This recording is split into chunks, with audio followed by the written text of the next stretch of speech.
Alright, some more Guild Wars 2. Let's see if we can get this character to level 80. Oh, I just finished making a silly video on the World of Vosslar channel about kind of where to begin on character modeling, and so now we're done with that. And we're back. Guild Wars 2, and let's take a look. Oh, apparently we're supposed to do something here. Feel the fury.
Let's protect the village. Yes, Morpheus.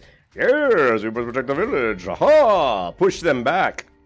I will protect you all. Time to do some real damage.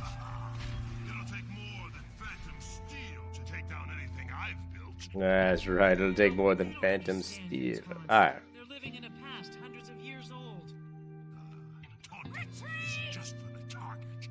I need my soldiers to feel my confidence. We're here. Let's move around this way. Let's open up this part of the map. Maybe more inspired if you can only shore up our defenses.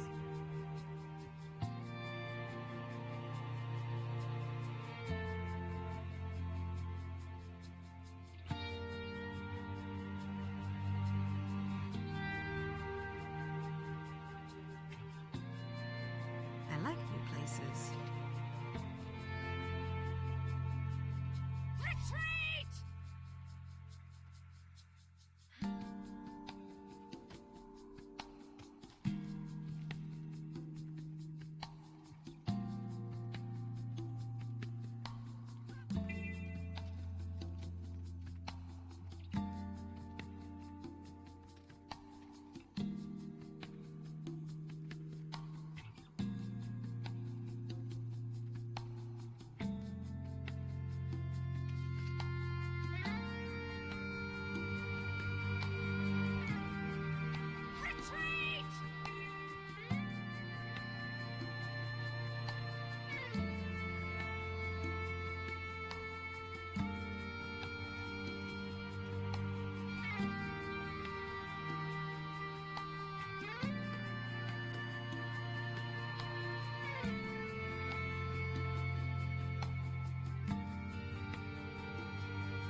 Oh, you don't like the, So, Chris, you don't like what circles on the ground? You mean like if I do something like this? You don't like the targeting? Is that what you're talking about? Or are you just talking about... Oh, you're talking about these white circles?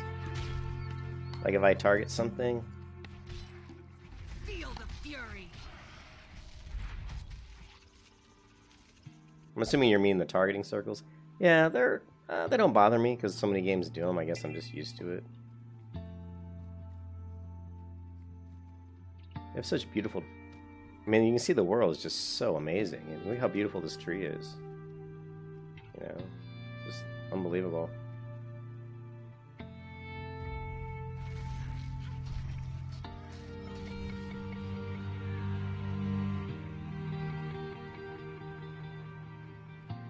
Oh, the get out circles? Yeah. Yeah, I see what you're saying. So, like, if somebody threw fire on the ground and they put, like, a circle, like, if I do maybe, like, this circle here, yeah, that circle doesn't need to be there. I agree. That outer circle. And the blue fire is just blue fire.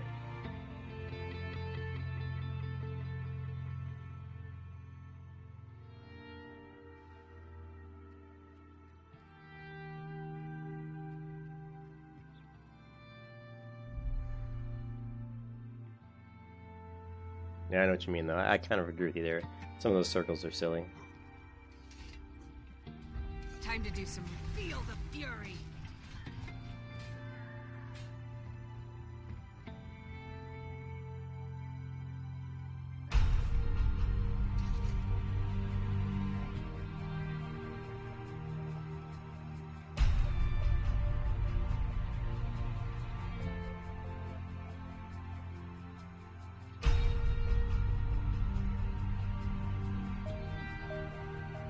The engineers of Iron Dog.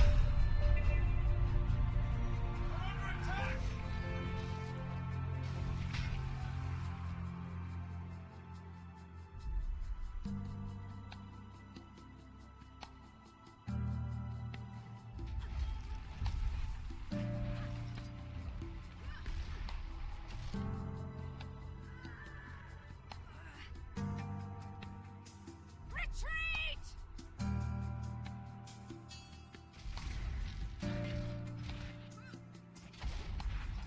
Feel the fury.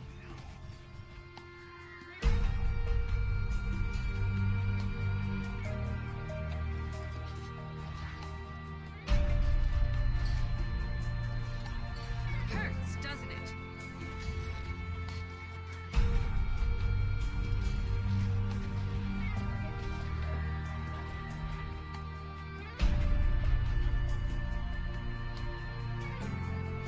Time to do some real damage.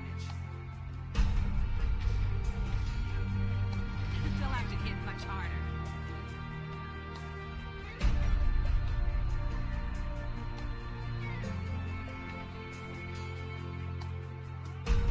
I think the one thing about Guild Wars 2 that I've always found that probably the one thing I dislike the most is it's hard to tell. I mean, they have such great spell animations and stuff. It's not always easy to tell what's going on. Like if you're watching the game and you've never played Guild Wars 2, you might not see what I'm even doing. Like if I go to attack this mob here and I do, I want to use Shift Q, which is my ability.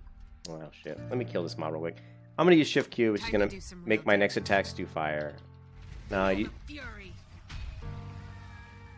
let me go ahead and show you what I did. So I did Shift Q here, which is basically Virtue of Justice. I burns foes every few attacks.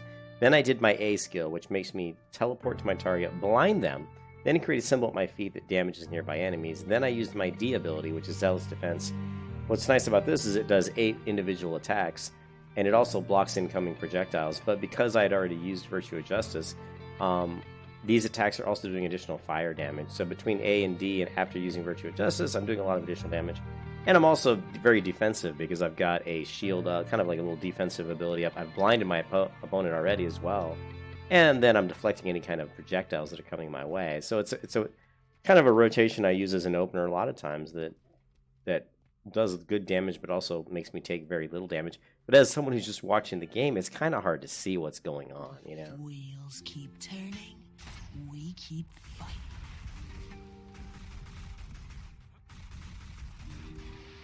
Yeah, I agree. The plane circle is kind of lazy.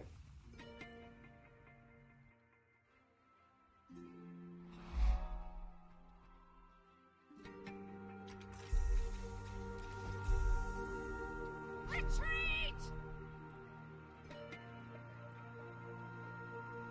But if you play the game, you'll kind of see what I'm doing. But Again here, and I could do Shift E. Pain for pain. Now this my next attack is I'm gonna block. See it says block. That's because I did my Shift E ability. Now here I can switch weapons and do this A ability. And when I hit the ground and I stand inside these little sigils, it heals me. When I do the Z ability, now it's hard because it's another thing too is I don't know the names of all these abilities. But like Shield of Wrath throws up defensive shields around me. The D ability protects myself from the next incoming attack, which is Protector Strike. There's so many different effects. It's like, hey, Mr. White, how's it going? I know the abilities more by the icons, like what these pictures show, almost more than I don't know them by the names. If you asked me to tell you the names of any of these abilities over here, I wouldn't know the names of any of them. And I think that's one, I haven't played the game a ton, and two, there's just a lot of abilities actually. Oh, you can disable the white circle, Mr. White? That's cool. So where's it at? Options.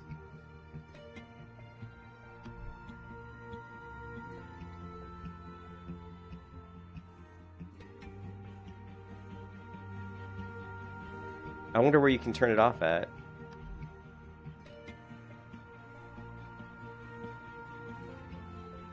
I mean, they come in helpful if you're doing a lot of PvP and you don't want to show.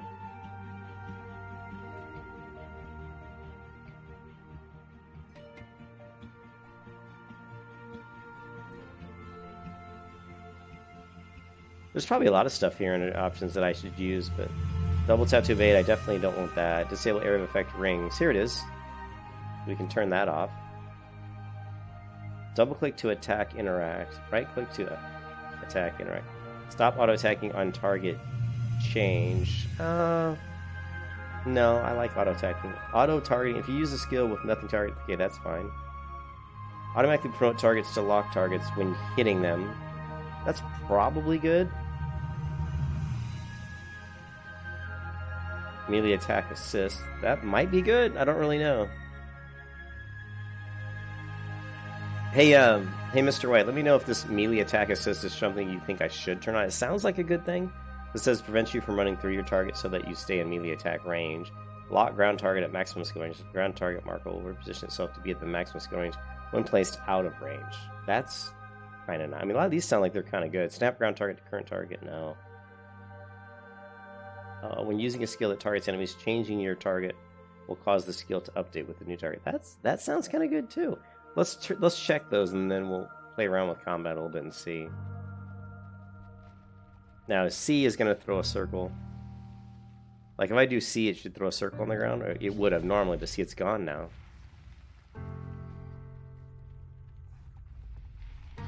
Yeah, so the white ring is now gone. The rings are kind of useful. I'm not gonna lie, they do come in handy when you're trying to avoid, damage from other players.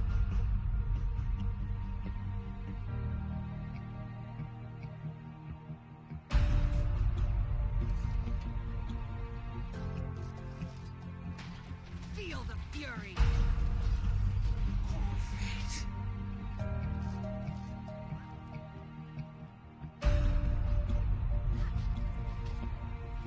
Time to do some real damage.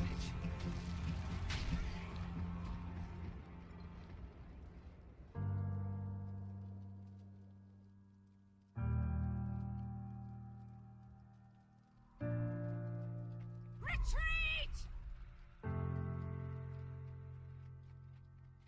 Yeah, I'm not sure if those settings that I changed are maybe are the best settings. I have no idea. I'll just keep playing the game and see if I feel like anything's been affected negatively, and then we'll have to think about readjusting that.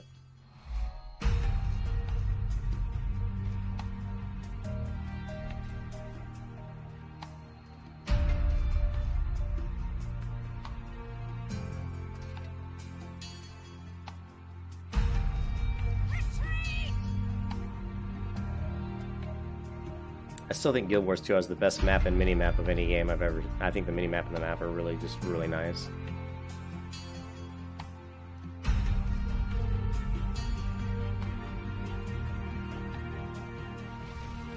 Pain for pain.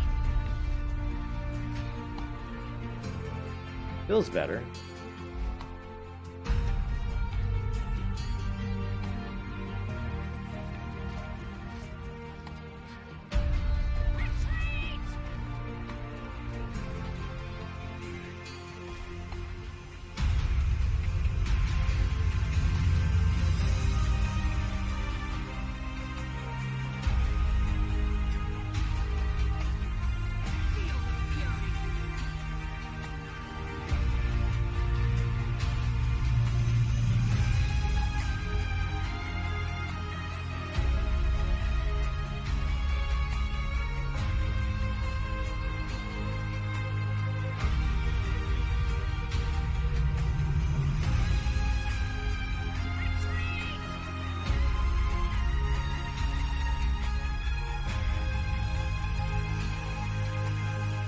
Well, I think Guild Wars 2 has the best level design, probably the best map, probably the best mini map. It has a lot of really good stuff, you know.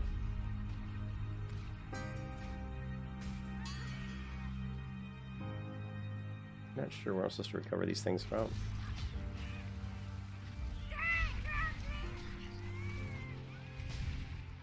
There, okay, yeah, we did get the containers from these guys. So.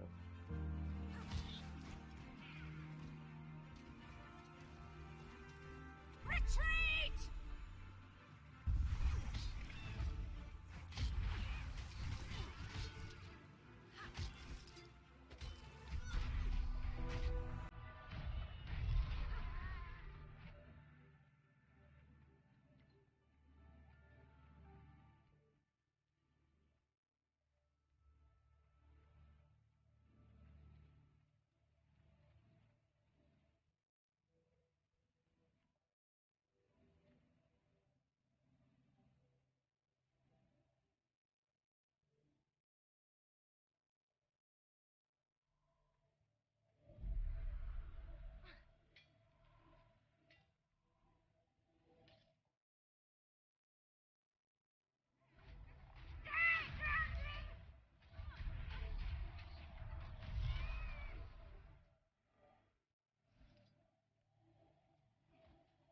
Retreat!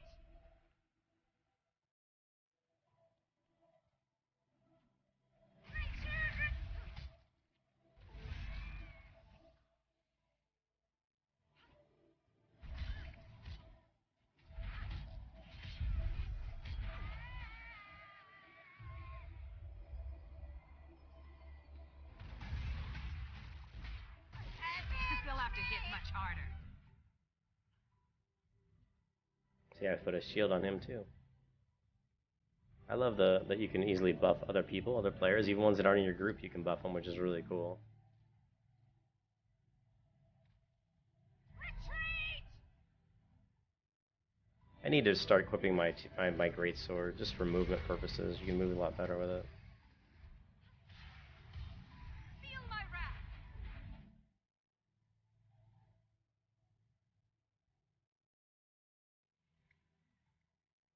Thank you for your help. The quality is in your debt.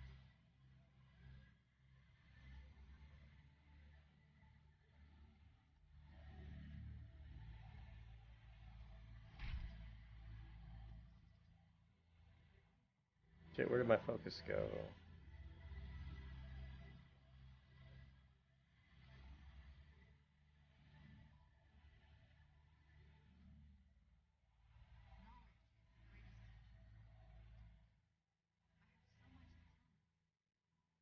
Actually, we haven't used this one in a while. Let's try. I haven't used the two-hand weapon in a while. It's actually a pretty fun weapon.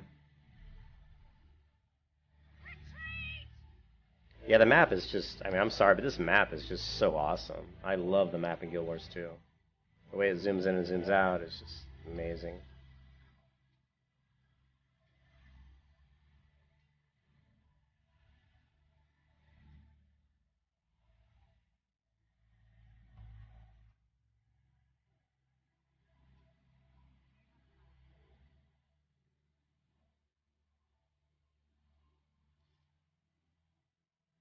I haven't used the two-hand mace in so long, I don't even remember what the abilities do, so this will be kind of fun.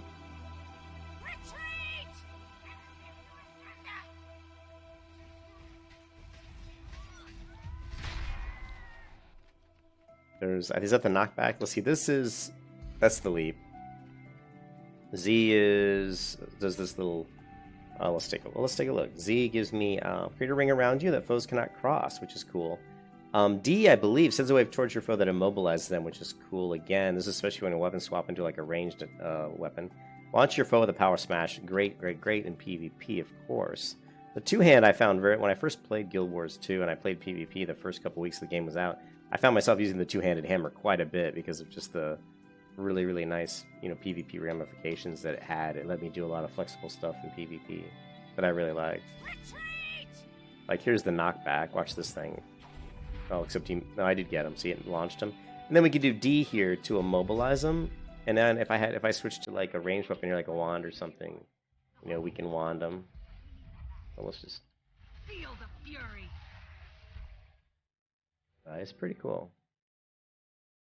Do I have any more? I don't think I'm getting any more of the.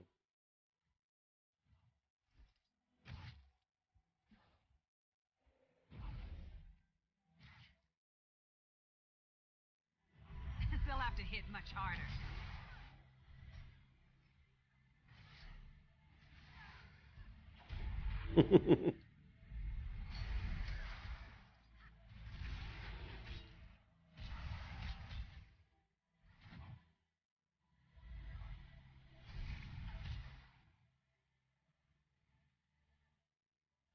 Feel the fury.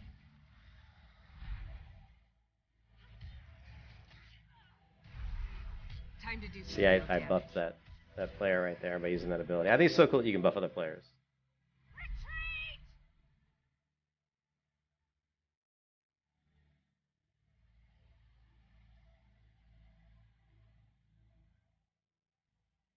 I don't know if think I. this is everything. But if you can find any more, bring them to me Yeah. quickly. I don't have any more. I wish I did. Alright, so let's go to the two-hand sword then. Which is... I don't really have a really good two-hand weapon, but we'll use the greatsword. The greatsword's cool because it gives us a little bit more movement capabilities with the... I believe it's the D key that does the leap. And that really lets us move around the map quite a bit faster. Retreat!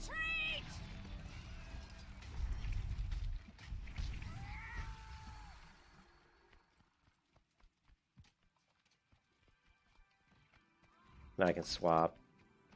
And I can use the D key to move quickly. Pain for pain! Not really sure what I'm doing with this chest. I found some leggings, but they're probably not good as what I have.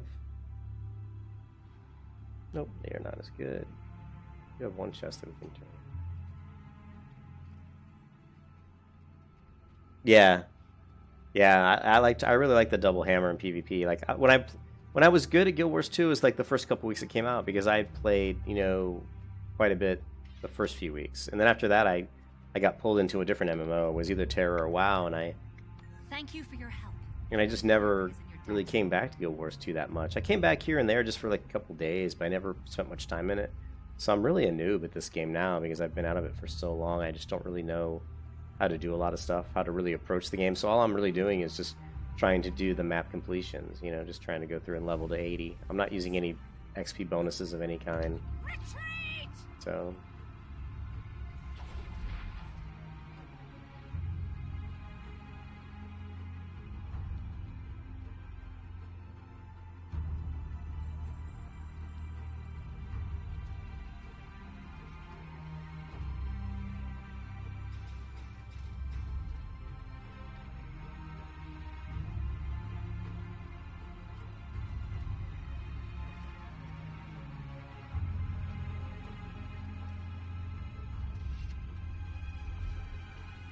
see, he cheated. He's got that animal that lets him jump really high.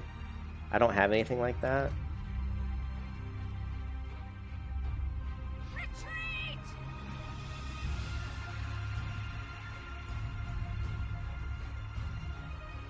Oh, it's right here. I thought it was further up.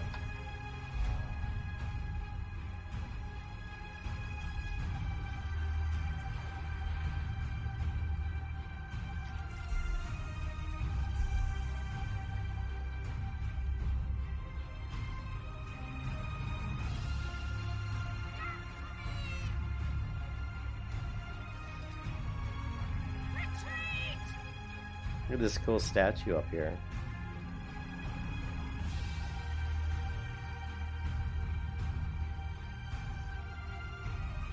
This is a neat zone. I mean, it's got some really pretty trees. The trees are really cool. It's very much a fall-looking time of year.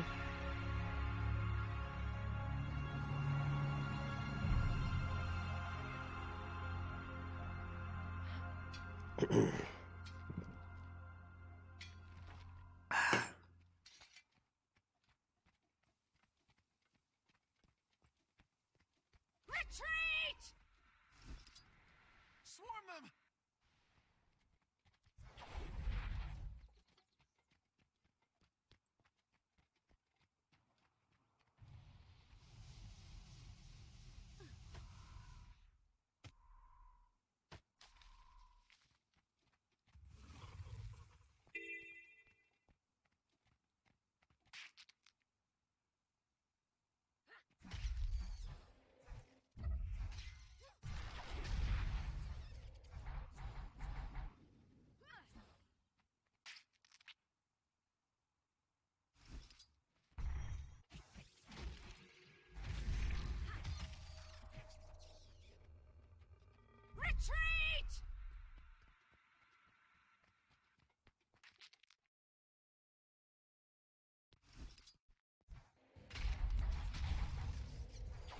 I'm not doing that in the right order right now. You're supposed to do the... Here, 1 second. You're supposed to do C first. Pierce the ground with a mystic symbol that damages foes while granting retaliation. Throwing blaze at your enemies, causing damage over time. Spin in place. D. I think you need to do C first, right? C and then A, or DCA. I think DCA is what you usually do in that combat rotation. Why is my music not playing? Weird. Oh yeah, so Retreat! Pain for pain!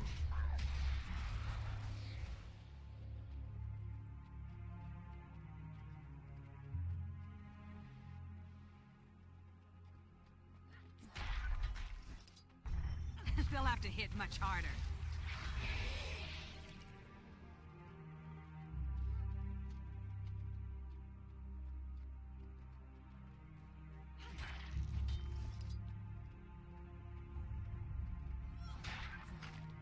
Time to do some real damage.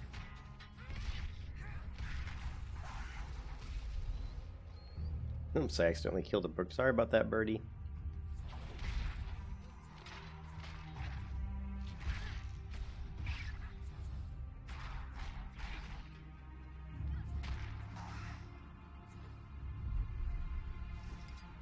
Retreat!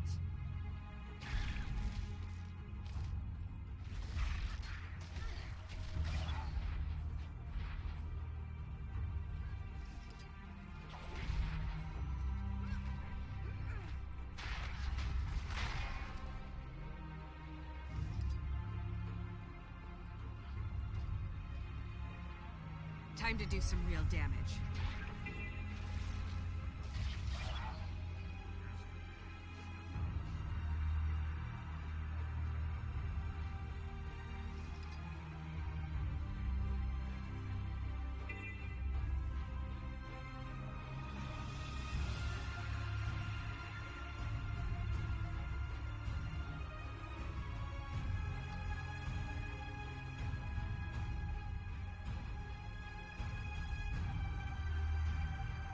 Retreat!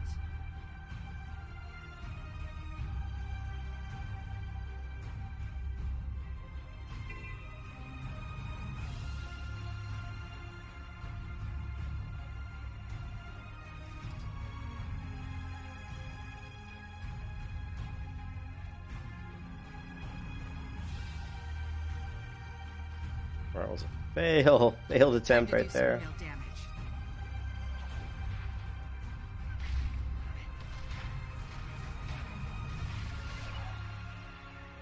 Retreat! Whoa.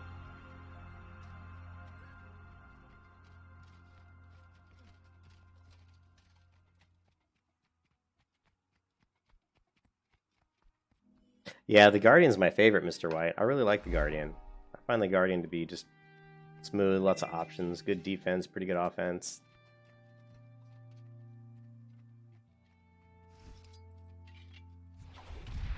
Pain for pain!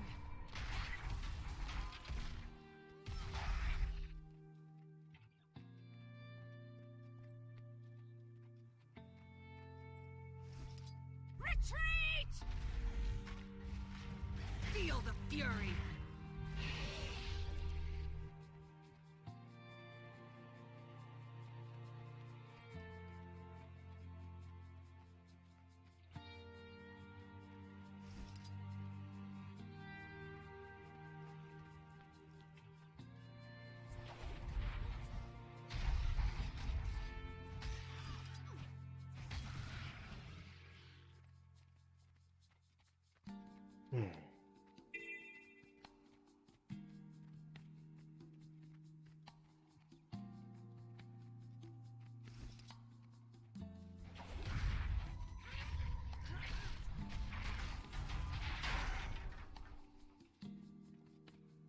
Retreat!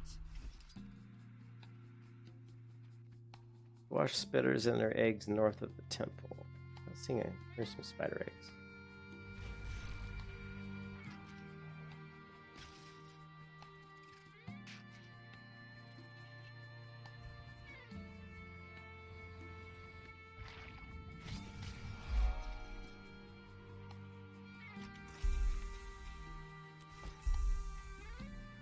Now what do we need to do?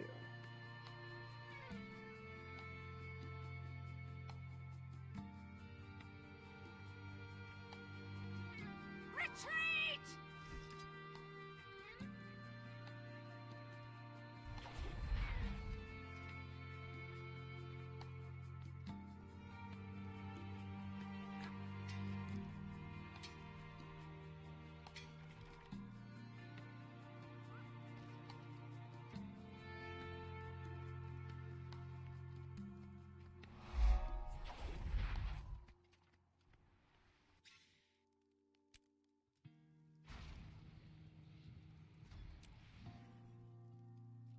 Trying to do the map completion. I don't know what to do, Mr. White, once I get like once I get to level 80, I don't really know what to do. I know there's an expansion. I need to go back and start following my story quest again, because I got a certain point with my story quest, and then I just kind of stopped doing it. I was trying to just get to 80, but I definitely need to pick back up on the story quest. I think, or maybe there isn't a story quest. Let's see. There is, see? Report. Yeah, see, so I have all of the... So I think I did this story. Well, no, maybe not. Yeah, I did all of these. I'm up to this one, this part of the story quest, and then it'll continue on through... You know, I've got all this stuff to do. I mean, I have a lot of stuff to do.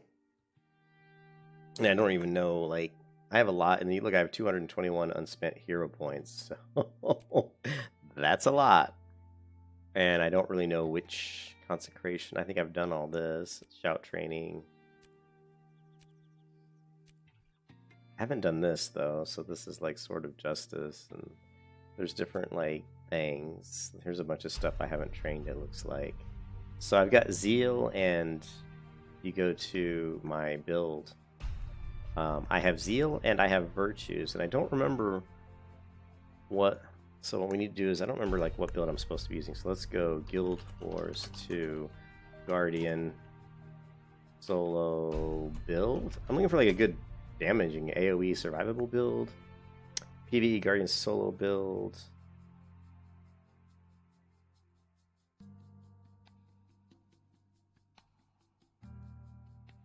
Yeah, I don't really know what to do at level 80, Mr. White. I mean, I know like the leveling. I enjoy the leveling.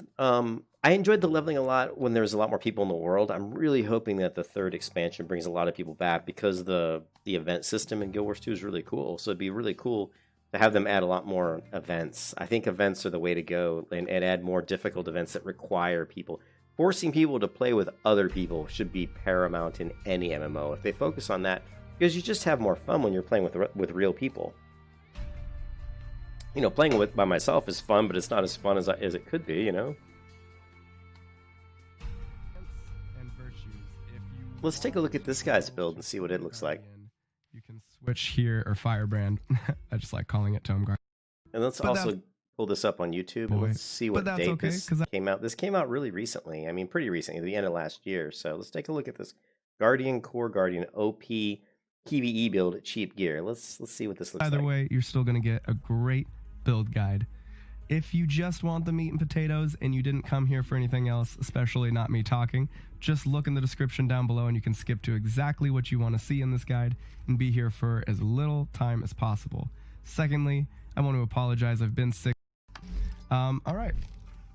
So, sorry about that. Let's go into He's going sword and shield, this is actually a relatively cheap build, which I think is Look at his helmet. Great. Look at his helmet. You can get all of this stuff for under 40 gold and still be under really 40 powerful gold. I don't even have without 40 Ascended. Gold. It's a bit of a hybrid build. I wanted to be able to have high power, high critical hit chance, decent amount of critical hit damage, as well as that high condition damage, which is also why we... Right off the bat, I like the way this guy's going, because I don't have much money, and I certainly don't have any Ascended gear. Whatever this other stuff is, I don't have any Ascended gear. I don't have any like craftable type stuff, like high-end crafting, which again I don't even know how to do in this game. There's some... I think the cool thing about Guild Wars 2 is the possibilities, because there's so much stuff I don't know about Guild Wars 2. So it's... Whereas when I play World of Warcraft, most of the stuff I'm doing in WoW I've done a million times and I know what I'm doing.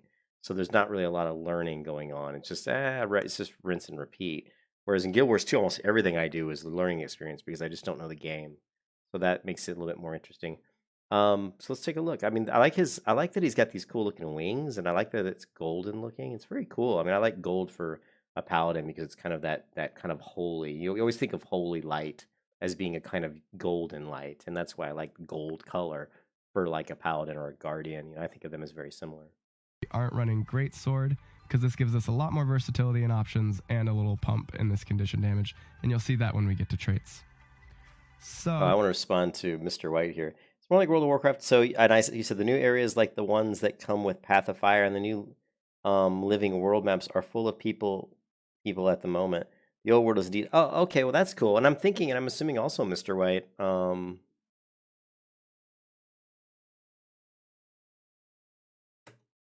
The player base is gonna. I think a lot of people worry that Guild Wars 2 is going to die. Like I said, I always refer to Wooden Potatoes YouTube because he seems like someone who really knows the game and's been around through all of it. And just his videos were kind of a little bit depressing before they announced X-Pac 3. So it seemed like to me that Guild Wars 2 might be dying out or even disappearing. And they're like, indeed, the Guild Wars 2 team was smaller. You know, they had lost a lot of developers. But really the announcement of the third expansion, and I think the people who run Guild Wars 2 have to really understand that they have a great game. They have a great, great game. There's a lot to like about Guild Wars 2. And if you can come out with an expansion that's really cool and add maybe some really cool new stuff, there's so many people out there. There's so many MMO players out there right now that are looking for something to play. And we're all sick to fucking death of playing the games we've been playing. I'm sick of WoW. I mean, that's why you don't see me playing WoW as much. I love WoW. It's a great game. Don't get me wrong. I am looking forward to Burning Crusade a lot, and I am looking forward to playing the Shadowlands. But if I could play something at the same time while playing WoW, like to give me just a break from always playing just WoW, I'd be very happy. And that's why I've always been looking, recently for something else to play. And Guild Wars 2, I think, is a great game. And the fact that they're coming out with Expansion 3 makes it really exciting to kind of get back into Guild Wars 2 and try to skill up and understand how to play this game, because I really don't know how to play it that well. You want carry-on armor for all your armor slots. This is going to be really cheap and easy to get, less than 10 gold. Or you can craft it if you're able. We want that for the little boost in vitality. Obviously, the power and condition damage, that's important. Both of them, we're not necessarily speccing too much harder in one than the other. I guess condition damage if we were to give one. Sorry, I spaced. But this is a really low vitality class, and I feel like if you're not close to 15k in endgame, it can just be really difficult if you don't have a high skill cap already. Oftentimes I actually see myself sitting at like the 2,000 to 3,000 amount of health, and I'm just really glad I have that little extra bump in health. So carry on for all of this, and this is where it gets really interesting as well, I believe, is the Rune of the Mad King. I've used this before in builds. If you can use it in PvE builds, it can be lots of fun if it's actually viable, if there's a good reason for it. Rune of the Mad King is they come down whenever you use your ultimate and attack, which is cool because our ultimate has a 45-second cooldown, which is exactly how long the cooldown is for. He's using some of the same signets and stuff that I'm using, trait, which is cool. We'll show you later. His 9 and 0 and 8 are ones that I've used quite a bit. Up to 5 people in a massive, massive area.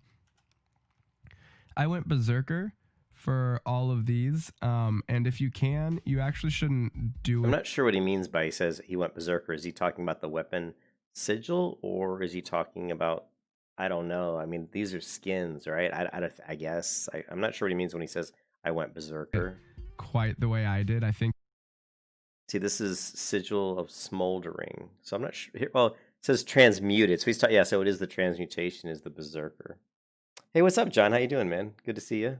This would be better off. We're trying to watch this video and to basically teach me how to play this damn game. Or give me a build that might be worth looking at. With your scepter. So scepter, focus, sword.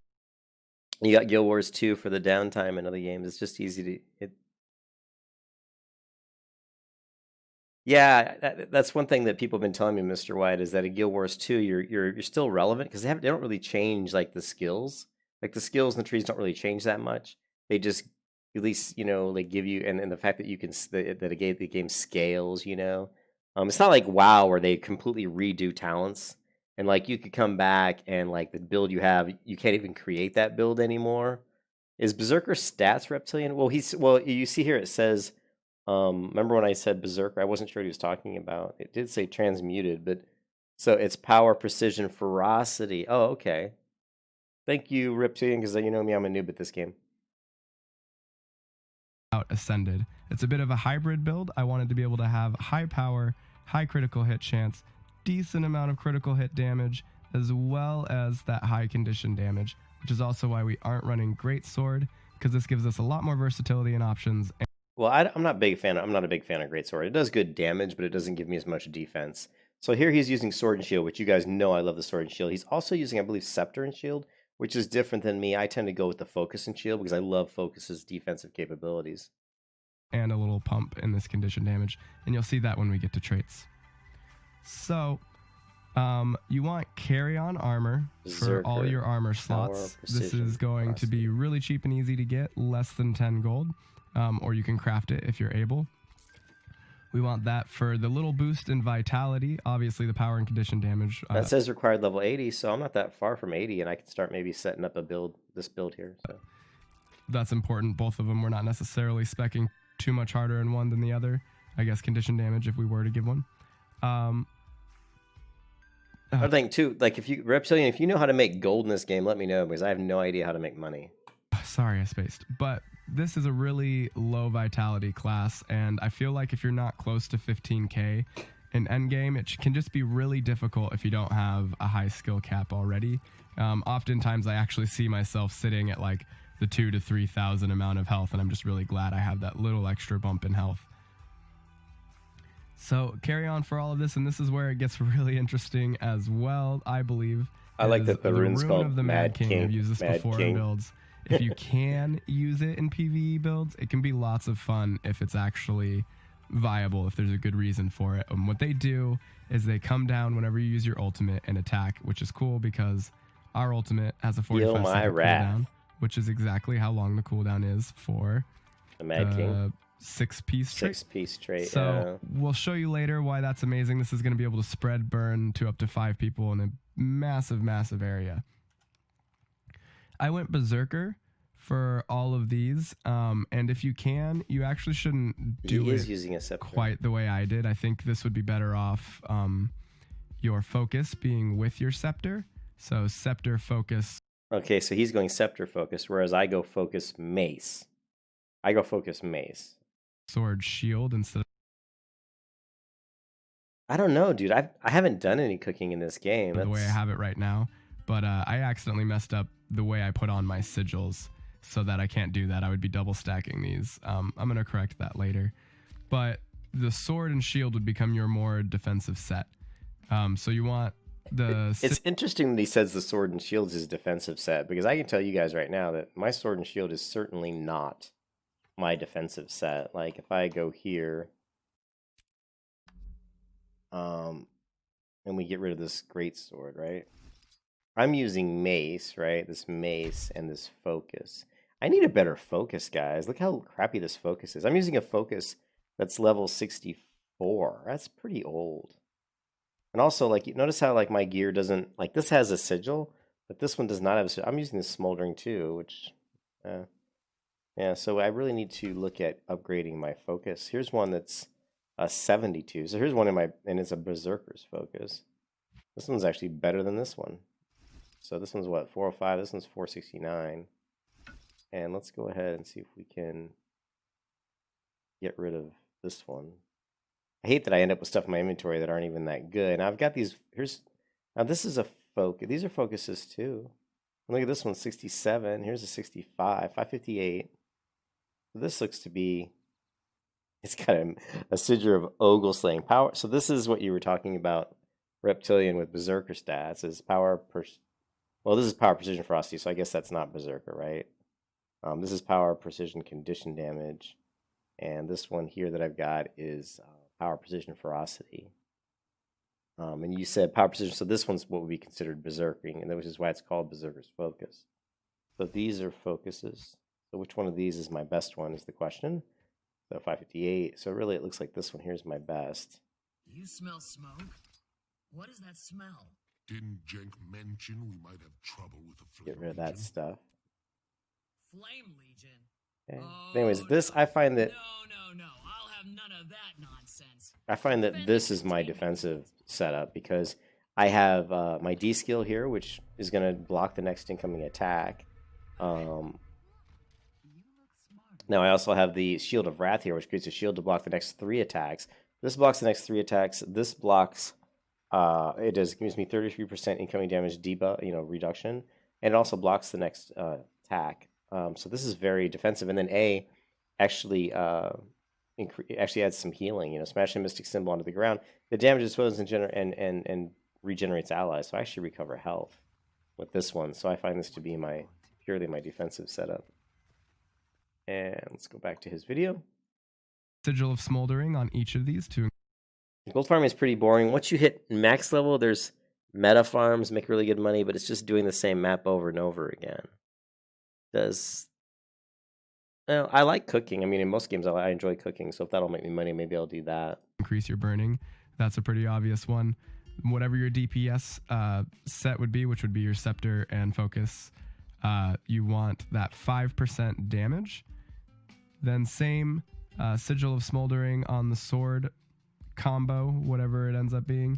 And then this is also optional. You can change this to something else if you want, but I like bumping up that power even more with food and whatnot. This gets us above that 2,500, and it's really easy to just grind some trash mobs real quick, and then you just got to focus on not dying, which shouldn't be too hard with this build. We got lots of blocks.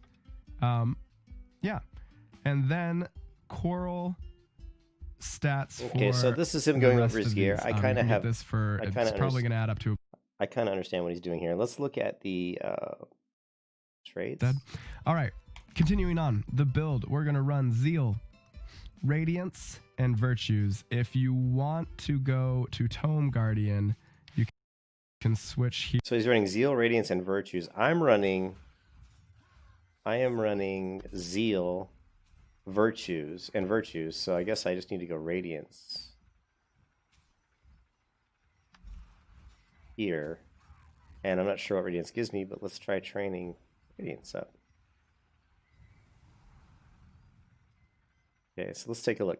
So we get this trait is not yet trained, but gain a light of aura that blinds nearby foes. Gain fury when you strike. Foe burning, and then we've got your precision is increased.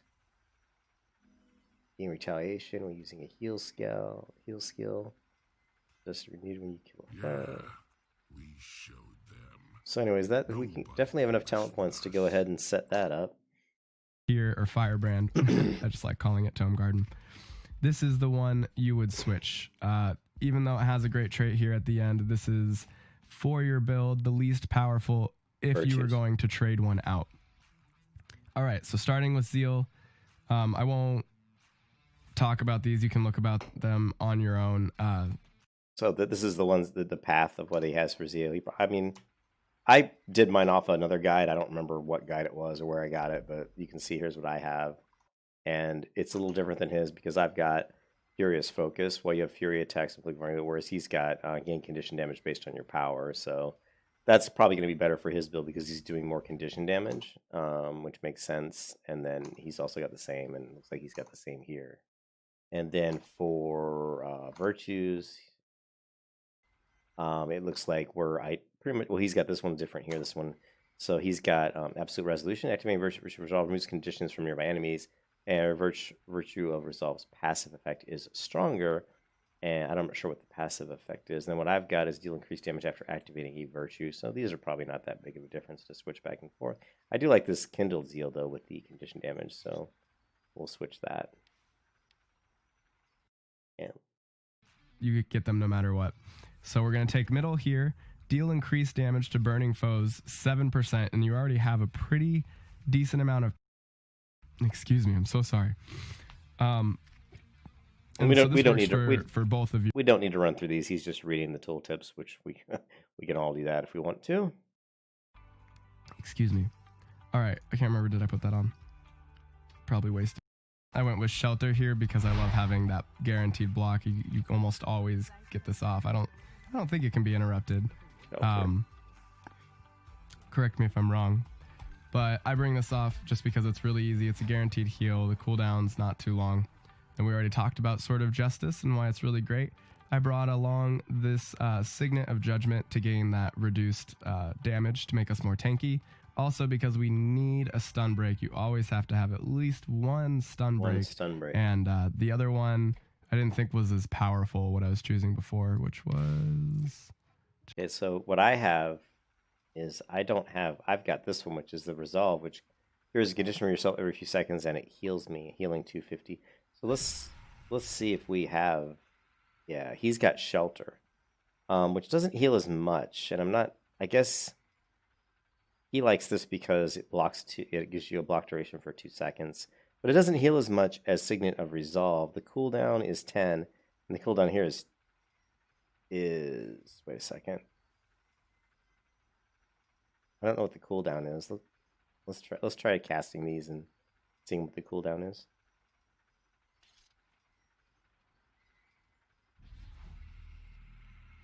So this is a 30-second cooldown. Maybe they're both 30 seconds.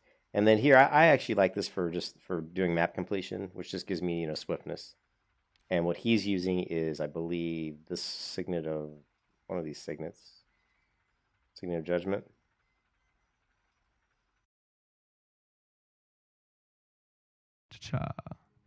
Teleport this Signet of Judgment to gain that reduced damage to make us more tanky.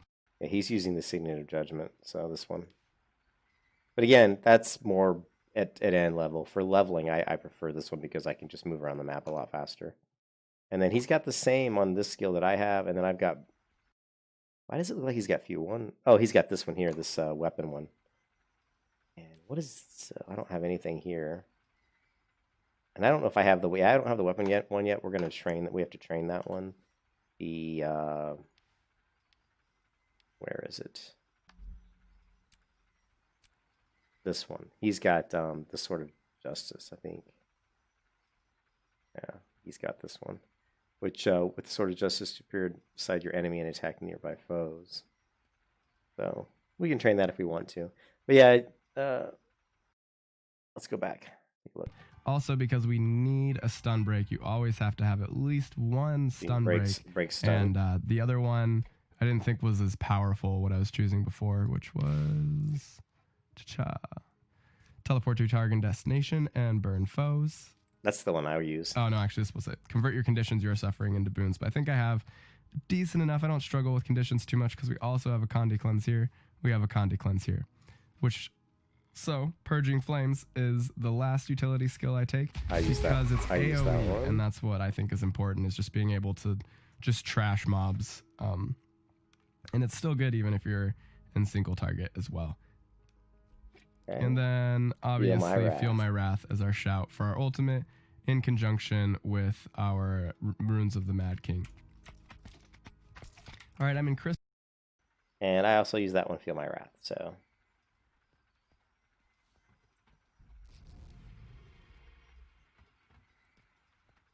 Alright, so this one was, I think, 30 seconds, right? Yeah, it's 30 seconds. I think they're both 30 seconds. Alright, let's continue. So that's pretty good. I mean, we got a good look at... my skills that I have aren't that far off from his right now. Because I have the same... He's got Zeal and Virtues, and I've got, And I haven't done the last one, but here we can go ahead and do... I think it was Radiance. Is what he had. And he said that Virtues was the weakest of the 3 ones that he had chosen. So, train this. And we've got quite a few unspent points here. I saw a Super Adventure Box, Mr. White, and in one of the towns, and I interacted with it, and it turned me into some weird, like, bit bang animal or something. I don't know. I don't really know how to do the event, though, so I guess the answer to that is probably no.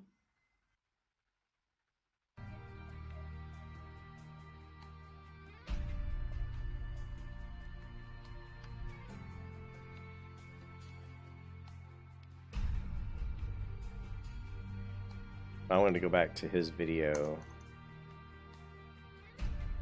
Crystal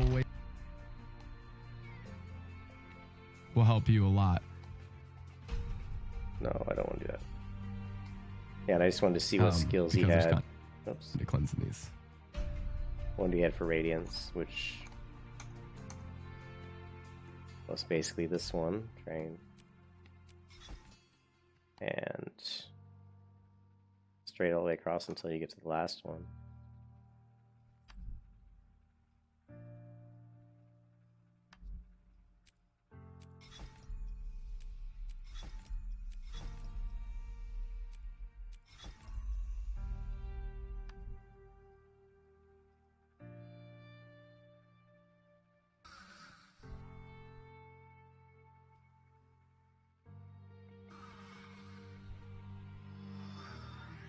So there we go. And then this gives me, yeah, this is pretty much the same build that he has. And then instead of this one, he had the sword, which I haven't learned yet, which we can learn by going to weapon training. I think that's all I need is that one. I don't think he used these other ones really. Let's take a look. Now we could go in and pick up this one, Sword of Justice. Yeah. Adds an item to the music slot. And then B, so we could do something like this one. Skill. So this crippling, burning. Try using that one and see how it works out. Yeah, but I guess I haven't done the super adventure box thingy, whatever that is. I still have all these points.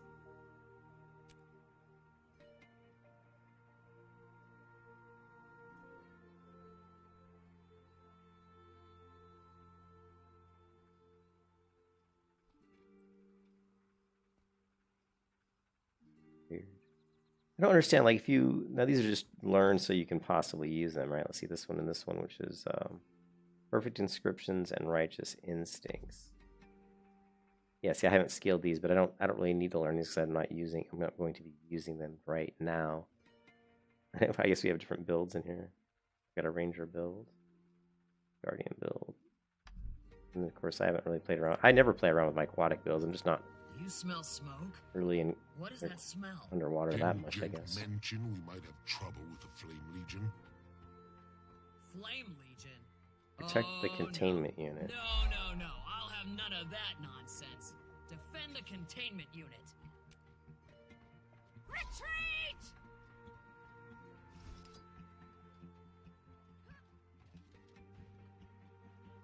Defend it from what? I'm not seeing anything. Here we go.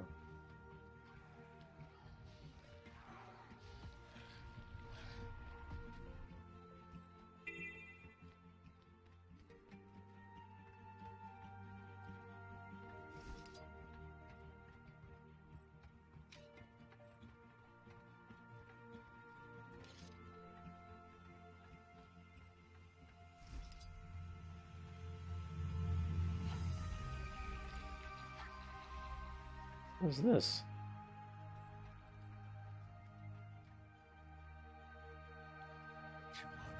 Years later, and we're still fighting Ascalonians. Not just any Ascalonians. The same ones.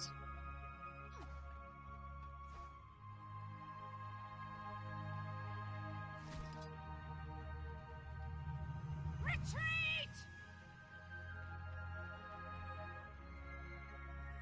I don't really know what I'm doing here. This is defend. Oh, here finally we have some enemies. Jeez.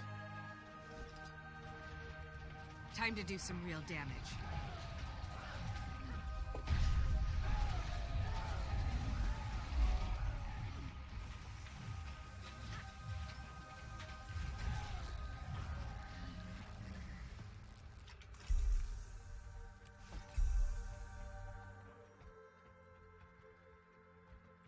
So what does this do?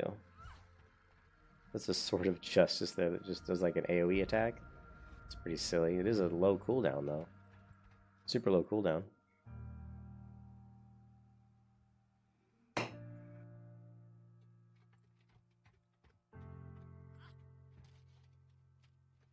Retreat! Flame Legion morale.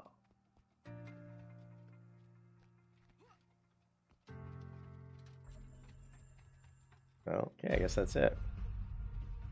Yeah, can mess with us. I've squished scarier bugs. This is Spectre Warband. It's an 8-bit zone. I thought I saw a lot of 8-bit stuff. So is it a portal? What does it give me though? Does it give me like takes you to the event? It's an 8-bit zone.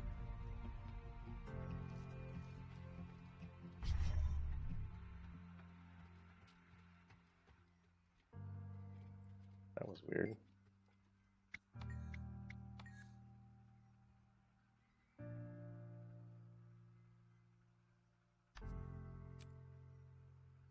Goodbye.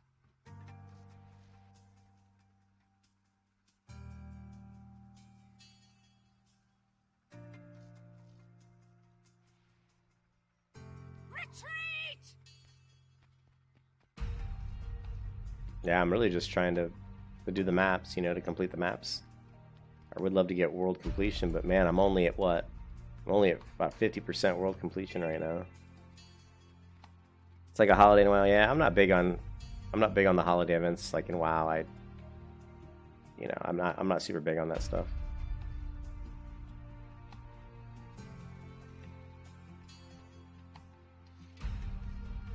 Let's say, use Pinita's rifle to capture minotaurs and drakes, then spar with them in the fighting pit. What do you want?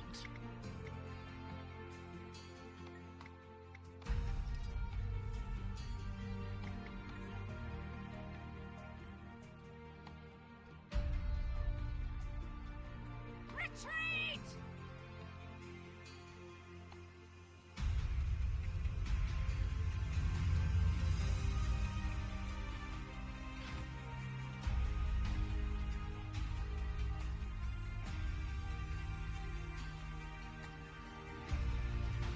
Time to do some real damage.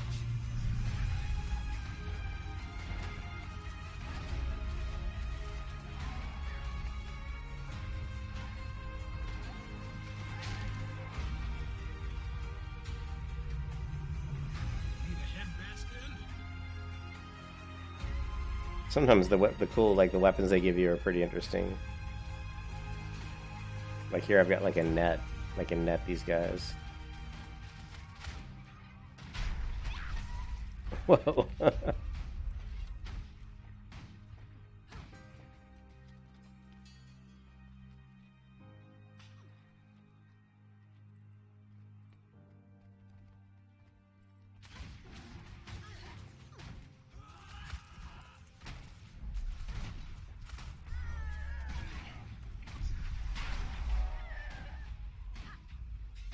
That ability's acting differently now. My must be something to do with Radiance. Virtue of Justice is now doing something different. The light aura. You see that? Must be because of Radiance.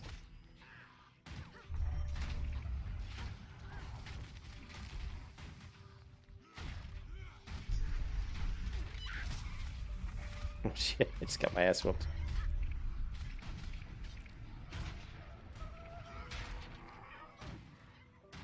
Alright, well. Want something? Retreat!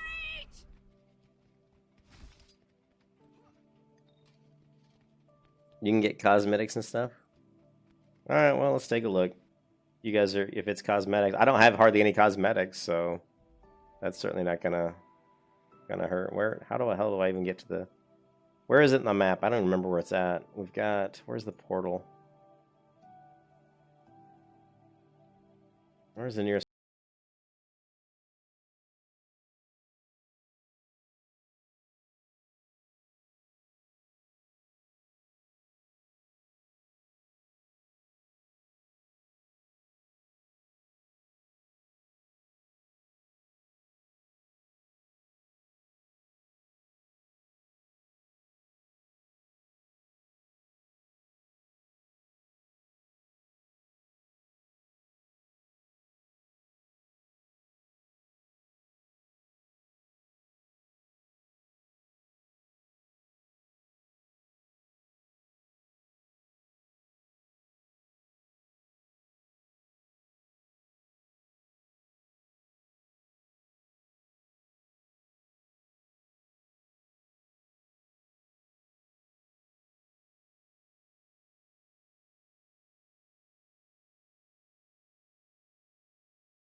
Just look how cool the world is in Guild Wars 2, though. Look how beautiful the grass and the animals. I mean, there's very few MMOs.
Nearby guys, let's do it. They'll have to hit much harder.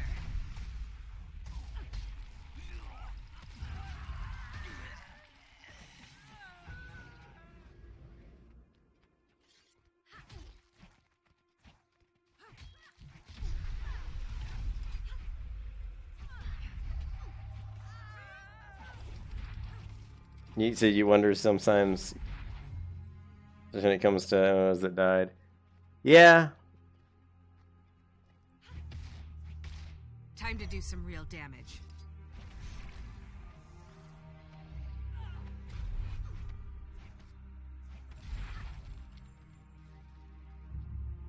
There are some MMOs that are pretty fun single player games. Like Vindictus is actually pretty fun single player, I think, and you know, the ones that aren't like so massive, because you know, games like Guild Wars 2, they're okay single player, but they're way better when you're playing with other people. Retreat!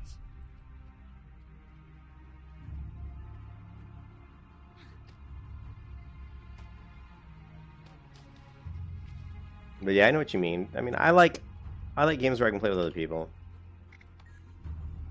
You know.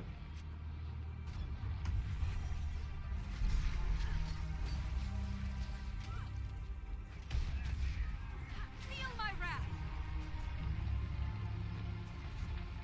Replenishing. They'll have to hit much harder.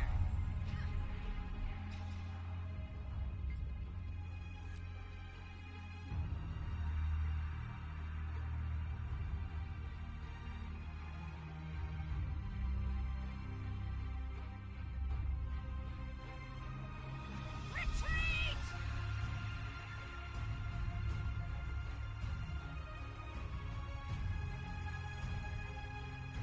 What are we on this map? So we're at 63% completion.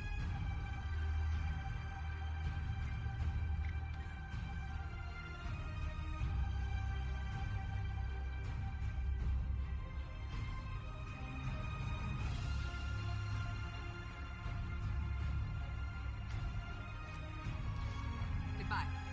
Retreat!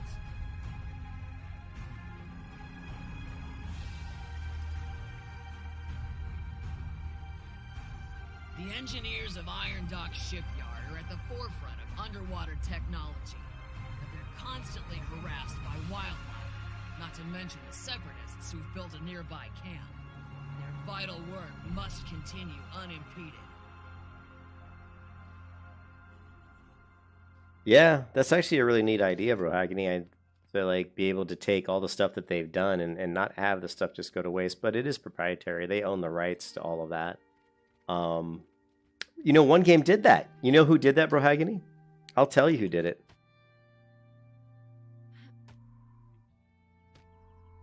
In just 1 second.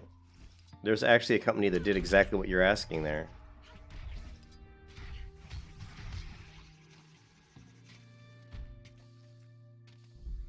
Am I getting hit? I'm going to debuff. And I will show you.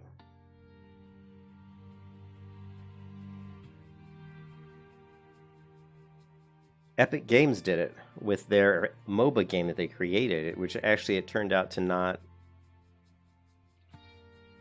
really be something that was successful for them. But if you go to my library here, if you go to my library for Unreal Engine, Game Engine, you will see Paragon. Check this out. You'll see Paragon Phase. This is a character, right, that was created for the game Paragon, and technically is scaled to Epic Skeleton. Yes, rigged, animated, number of characters, number of animations, all of this stuff. Epic Games gave away almost all of their resources from Paragon, the game, to people for free. And you can go in here and basically just grab any of these. So, like, if I went to Unreal Engine, God, it's been so long since I haven't really used the Unreal Engine in a while. Actually, I don't even have the Unreal Engine currently installed. But if I installed the Unreal Engine, I could create a game, you know, basic game, and just load in the Paragon character models, because they gave it to people to use for free, which is really cool, you know.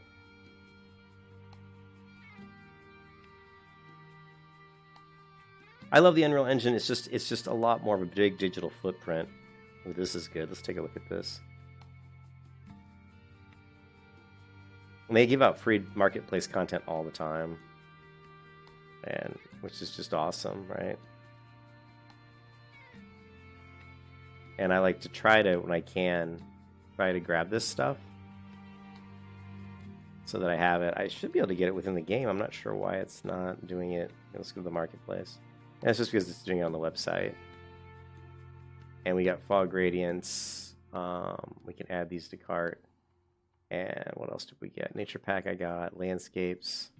There's free stuff all the time. And some of this stuff is, even though it's in the Unreal Engine, you can still probably use it inside of like Unity or another game engine.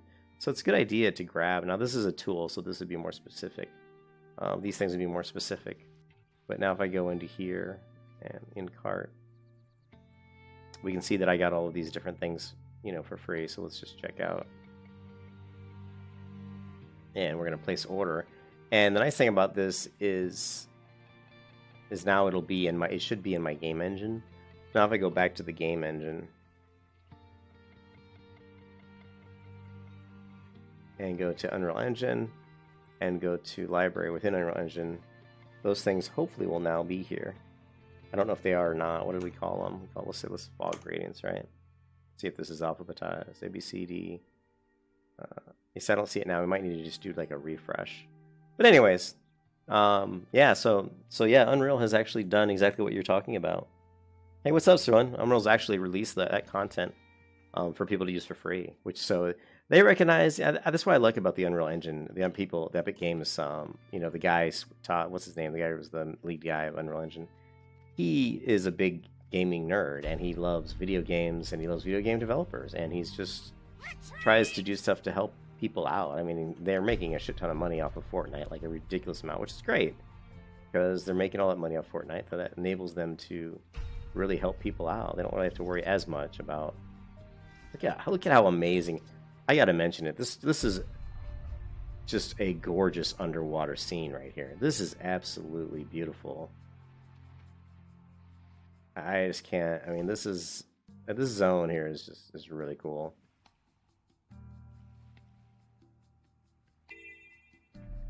Retreat!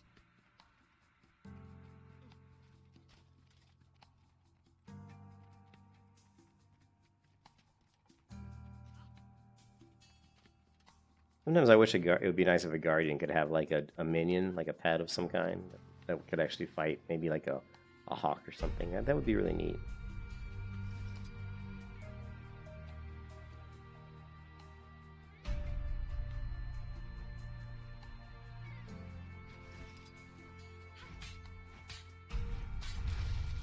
Feel the fury. All hands, come quickly. Separatists are attacking the Iron Barracuda.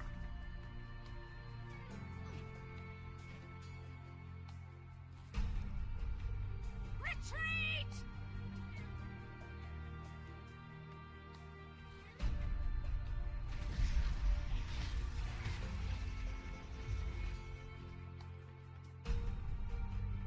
Look at this submarine. How cool is this submarine? This submarine is so cool. They'll have to hit much harder. Save yourselves!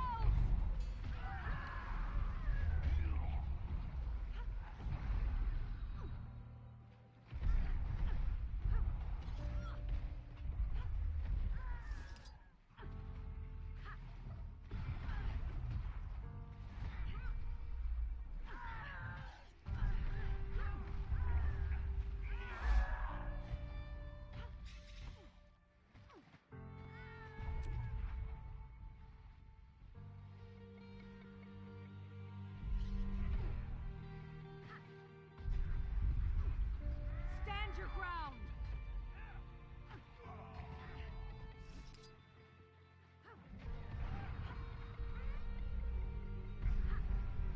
Yeah, it's very cool that that the Epic Games did that they released all the assets from Paragon for people to use inside their own video games. I think that's just really, really cool, you know.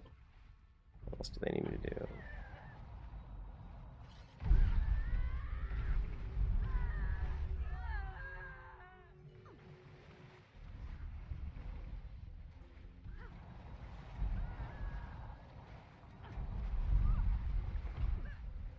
Time to do some real damage.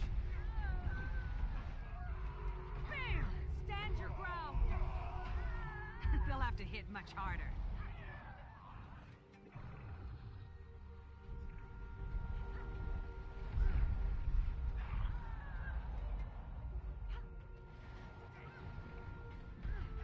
Save yourselves!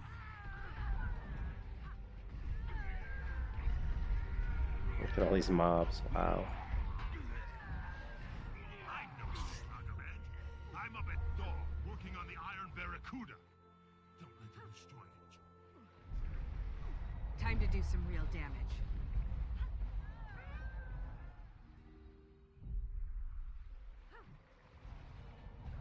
Feel the fury. Stand your ground.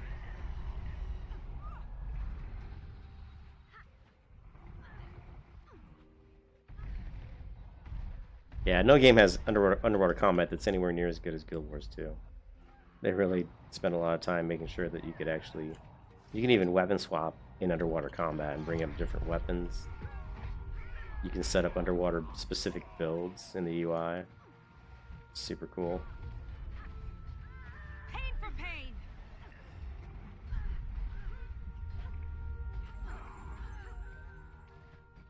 Hey, babe. Where are you going? You going to Tarjay? Okay. Time to do some real Love you, damage. babe. So I actually just leveled. So we are now, I think, 76. Only 4 levels away from 80. That's why I've been playing Guild Wars 2 a lot the last couple of days. I'm really pushing to get to 80. But yeah, pretty cool that they did that with Paragon. And That's right. Run for your lives. like I said, if you go to, I think I closed my Epic Games. If I go back in the Epic Games launcher here, you can see that if I go to the Unreal Game Engine and go to this is my library. This is all the stuff I have in my Epic Games library, and most of this stuff is just stuff that they put up free. I mean, they put like Mega Scans. I mean, it's super cool. Yeah, Mega Scans does a lot of digital scanning for textures that you might want to use in your game. So these are just different, stone floors that you could use as materials. And whenever I see this stuff in the Unreal Engine, I definitely download it. And there's like my male announcer voice, Paragon, and other, other characters here that are created for Paragon. Here's another one. You know, pretty cool. You know, see the different character models. You know, some really great stuff, and I've got a lot of this stuff for free. Soul City, let's don't add. What is Soul City? But this is a package of high quality props, materials, and textures optimized for mobile platforms. I'm surprised I grabbed it because I usually don't like to grab stuff that's more specific to mobile. But again, a lot of these things are stuff that I could probably use, hopefully, inside of other game engines. I don't know if they're specific. Now, it says add to project, so it really is in my library, but I'm sure if I add it to my project, it should create it on the hard drive. And then from there, I could probably take those assets and pull it into like a Unity project and just use the same stuff in Unity. So pretty cool. Yeah, that's why the Unreal Engine is, even if you don't use the Unreal Engine, it's still really, really useful to install Epic Games Launcher and be able to download a lot of the free stuff. And you can go in here too and go to the marketplace. And this is something you should do at least once a week, and just click on free. And these are all the things that are on the Epic Games Marketplace that you can just download for free. A lot of these things, again, they might be something you might want to use in your game projects. A lot of it's plugins, some of it's textures and materials. You know, like here, these are automotive materials. This is really good if you're doing any kind of games that has cars in it, you know. And some of these other things are more specific stuff. Here's a procedural environment generator light. This is going to be a completely, probably a third-party, you know, code system. It's a wave function collapse. This is an algorithm that generates environments based on specific dimensions. So this is something that'd be fun to play around with, especially if you're really into procedural generation. That'd be something you'd want to look at. Go back to the marketplace here. So procedural floors. What else do we got? We got a shader tutorial. Here's a material package that would be worth looking at. Seeing what's in this package. Again, more materials. And it's got 30-bit map-based instances through master material. Blueprint for master materials. Yeah. Like here, they're getting like some cool stone tutorials. Or materials, sorry. Like here's one that's cool. Like, and these are obviously, this is more of a low poly, something you'd use more in a, like, you know, Doom or Quake or something. But yeah, just cool. It's cool that they do that, you know. That's why I like Epic Games. They do a lot of stuff that helps game developers, you know. Alright, so we did hit a new level, so let's go ahead and turn these things in. Here we go, level 76. And his personal story chapter 8 is now available. We send in gear at level 79. Cool.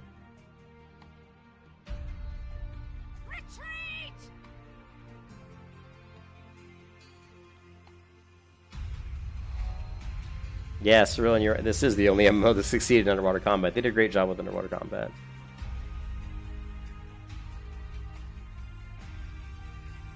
Yeah, the quality is there. I think the game is great. I think the only things that I have a little bit of gripes about, I mean, first of all, it's got the best map of any MMO. I think hands down is the best map. It's got the best mini-map of any MMO. The mini-map's fantastic.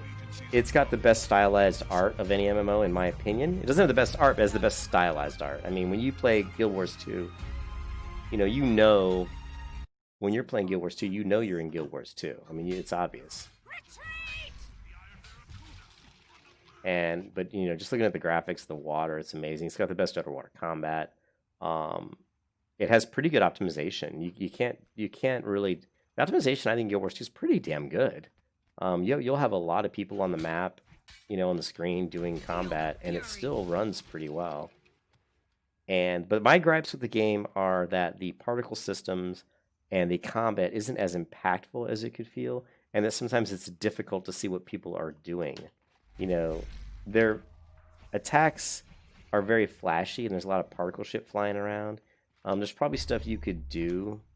When I'm using all these abilities, someone might not always know what it is that I'm doing. But once you played all the characters and learned all the character skills, kind of like in World of Warcraft, then you'd have a lot better idea of what people are trying to do against you in PvP. So PvP is not always as easy, because it's not always easy to tell what people are doing. I think that, obviously, the way to combat that, there is a solution, though, and that's just to play all those other classes and characters and understand, what those animations look like. So there's quite a bit of a learning curve as far as being really, really good in PvP. And combating everything, because you have to play all the characters and you have to learn all the animations, and there's quite a few abilities. I mean, because of the fact that you have you know, lots of different weapons and weapon skills based on those weapons. There's a lot to learn. And especially, again, if you look at, once I get over to this other side here, if you look at the tooltips, I mean, these are some pretty busy tooltips. I mean, you don't typically see in MMOs one skill having this many types of things going on. Like, it says, okay, it burns, does damage, it removes a condition, it hits 5 different targets. There's all these pulses. I don't even know what pulses means. There's a duration, there's a radius. I mean, a lot of this stuff, most MMOs would choose to not tell you, right? You would just learn by playing. Like the radius here, it says it's 240. I'm assuming that's some sort of unit. So that makes me think that this world, this game world, is based on a map. Like this, what we're looking at, the ground beneath my feet here, is based on a grid. And the units are just going to be, you know, this whole map is a grid. And 240 is just the specific types of however many units on that grid. But in most MMOs, they wouldn't tell you that. And really, does anybody really even look at this? I mean, does anybody say, oh, you know, 240 radius? Does anybody really even know what that means? Probably not. So why even show it? I wouldn't even bother showing that on the tooltip. You would just say, okay, whenever I use this ability, I kind of can see the size of the circle, and I just get used to it. Okay, I know what it is. I can see it, right? So that's a little bit interesting that they chose to show people that. And then there's also a number of targets. The cast, I'm not sure what cast is. This is like the weapon of this sword appears, and it has 4 attacks, I guess. So cast would be 4. Again, 1, 2, 3, 4, pretty much, and it disappears. Again, that's information that probably doesn't necessarily need to be communicated. I mean, people can. So I think Guild Wars 2 really tried to let the gamers know exactly what all these skills did. But in a lot of games, they won't give you that much information. Like for this skill, all they really had to say was, it does 196 damage, and it inflicts crippling, and the damage is burning. That's all that they need to tell you. And then all the other stuff, as a player, you would have to figure out. And that's one of the cool things, is figuring stuff out and understanding is a skill unto its own. And really, really good players, the min-maxers, will figure all that stuff out. But Guild Wars 2 kind of helps you out by just telling you a lot of that stuff.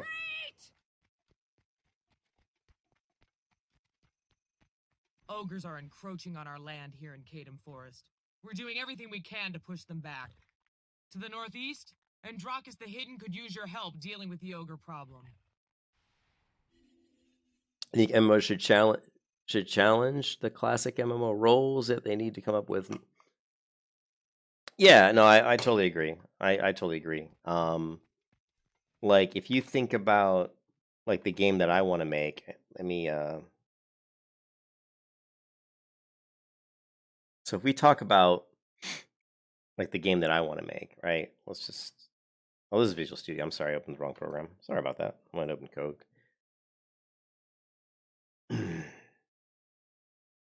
So like the game that I want to make is called The World of Oslar, right? So if we think about character classes, right?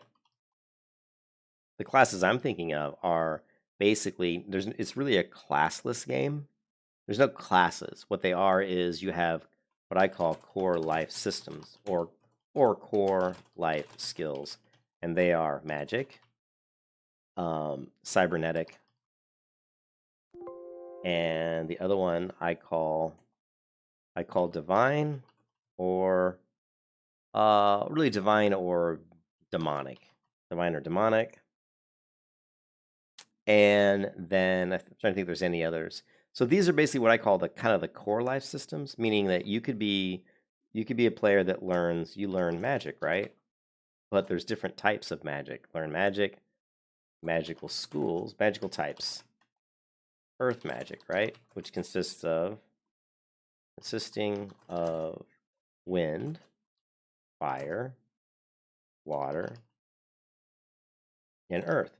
So this would be 4 different types of magic you could learn. And then there's basically divine magic.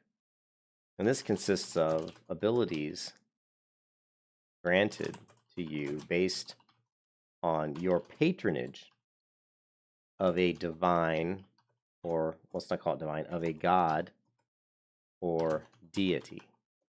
And then you have demonic magic, really, which consists of abilities granted based on your patronage of demonic, of demons or evil gods. You know what I mean? And then you have cybernetic, but cybernetic is more just abilities granted based on, let's say, cybernetic. We're not going to call it cybernetic magic. We'll call it cybernetic abilities, right? Abilities. And these could be energy shield, right? Rocket, fire damage, obviously. Fire. You could have water jet, and on and on. So in the MMO that I would love to make, who knows if I'll ever make it in any, but I mean, this is where I'm going, is that you don't have, character classes. There's no character classes, none, right? So there's no character classes. Now, these are what I call core life systems, but you also have basic life. I guess you could call it basic life systems. I think I had a different name for that in my. I've got some documents I've created, and these would be like thievery, right? Archery, swordsmanship, shield usage, whatever you want to call that. Dagger skills, right? Dagger skills, and then you could have basically weapon skills. So this would be thievery, archery. Let's not call it swordsmanship. Let's call it like knightly abilities or knightly skills. And then shield use would be part of that. So thievery, archery, knight type skills, right? Type skills or warrior. You can call it anything you want. Let's just call it warrior skills. And then you have other stuff like obviously cooking, first aid, and then you also have you just have weapon skills, and then your normal, right? Dagger, polearm, bow, sword, and we can break the sword down into bastard, long, two-handed, etc. And so then you have your weapon skills. So in the game, it's more based on what you choose to learn. It's not based on, oh, I'm a priest, thus I have healing. It's not like that at all. So you would create your character, and when you create your character, you pick a race, right? And you pick a race, and based on the race, you have some racial abilities, right? Which may or may not help your primary focus in the game. Now, what is your primary focus in the game? Obviously, the primary focus in the game is, do you want to be, a magic user? Do you want to be someone who collects cybernetic technology? You want to be someone who worships a god or goddess, or someone who worships a demon or evil god, right? And the thing is, you can do all of them, right? So you can learn everything, but of course, it would take a lot of time, And in my game, I would make it extremely brutal. Unfortunately, my game would be based on a lot of effort. It's not going to be one of those games where you're playing the game in a month and you've already, you have magical spells, you have cybernetic, gear that you've acquired, and you're also the patron of some sort of god. In my game, that would be really difficult to do because it takes time to learn magic. It takes time to learn earth magic. How am I going to learn earth magic? Well, now you have to find, some old wizard or old scholar, who knows about earth magic. He knows, where to find old scrolls or books, or maybe people who know how to use earth magic, who, if persuaded, right, can teach you. And the same thing here, thievery. How do you learn thievery? How do I learn this? How do I learn this? Talk to a trainer. But you have to find them. You have to find them. Then you have to pay them. Then you have to actually spend time doing the training. you actually have to use the skill over and over to learn how to use it. So let's say in thievery you want to learn to pick a lock. Okay, so you speak with the trainer. He tells you how to approach picking a lock. Then you have to actually pick a lock successfully. Each time you do, your skill increases. Okay, so there's no just like, oh, go to a trainer. I'll see you, bro, Hagny. There's no like go to the trainer and like just pay some money, train him, and boom, now you know it. There's no go to a trainer and say, oh, I want to learn how to cast a fireball and pay like 20 silver. Oh, now I can cast a fireball. You know, it's not going to be like any of that, right? Pure Card Extreme. Well, yeah, I actually have already created one, bro, Hagny. I already created one stream I called MMO Story Building. It's on my channel. It's just not, I just don't think I think it's private right now. But, yeah, I actually will probably, if I do these streams, it would probably be on my other channel, The World of Oslar. But the game I would create wouldn't be based on a specific class.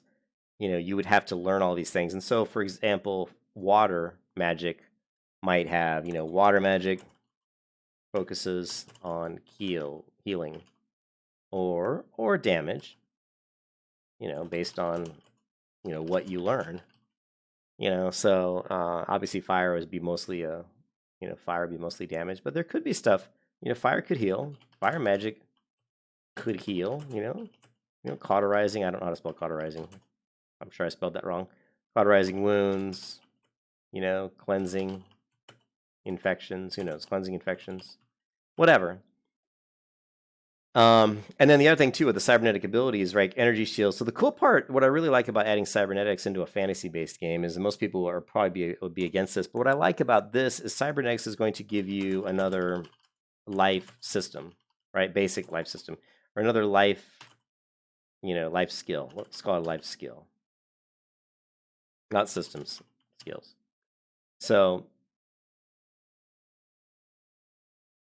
So if you have cybernetic abilities, you don't really have cybernetic abilities. You have cybernetic technology.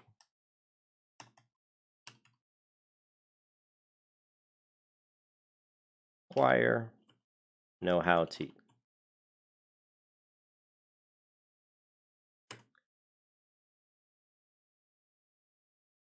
Learn how to use the tech, right?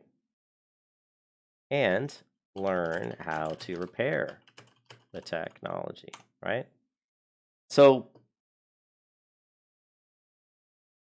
yeah, City of Heroes. That's true, Sir. So, but you'd have to with the cybernetic technology, first you have to figure out where is it? How do I acquire it? Maybe I find an old gauntlet, like an old glove that's like metal.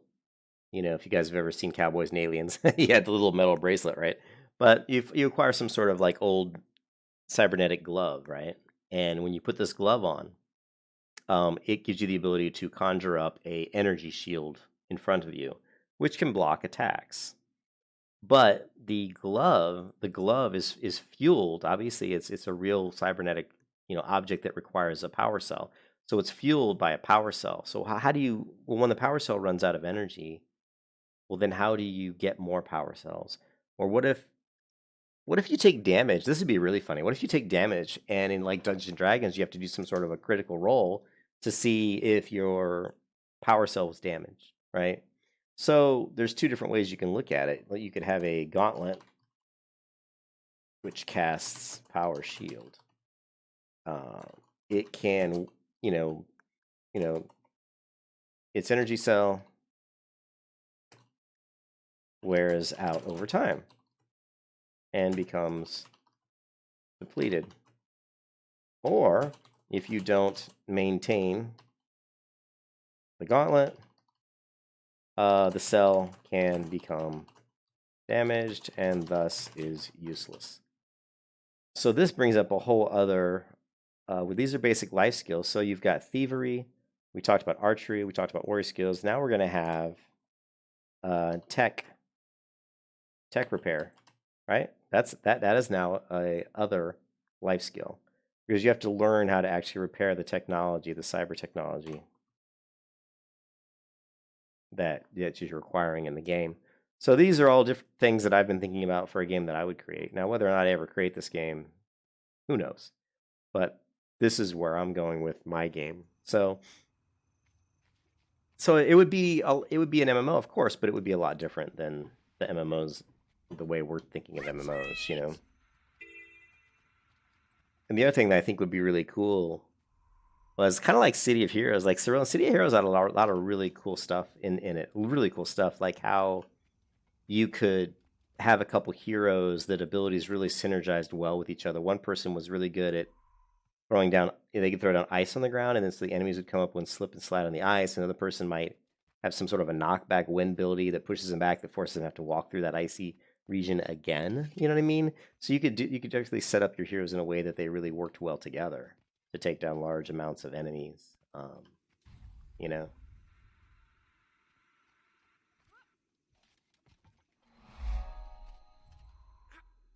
Time is it? Retreat!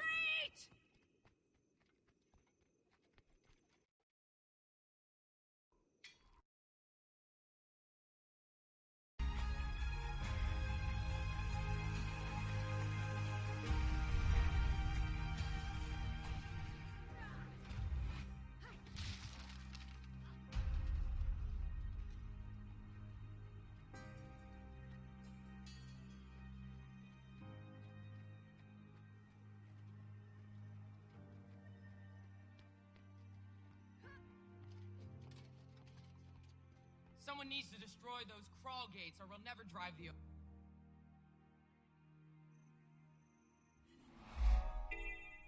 Retreat!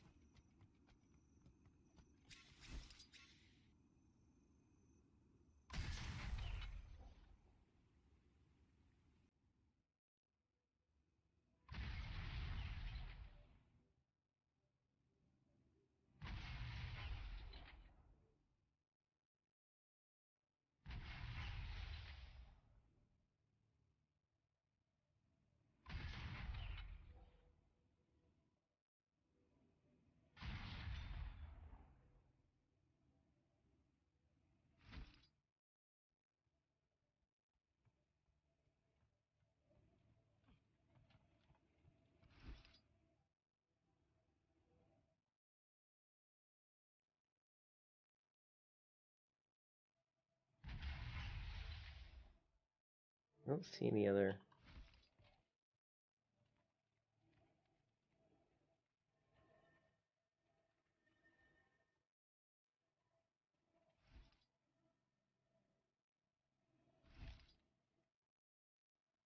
Retreat!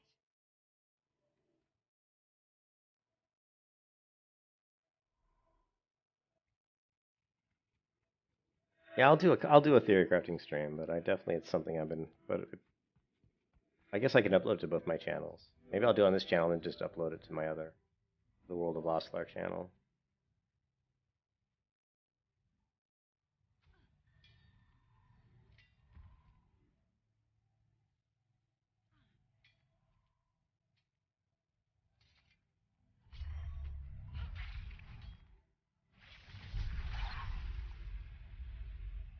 The ogres and pests. Retreat!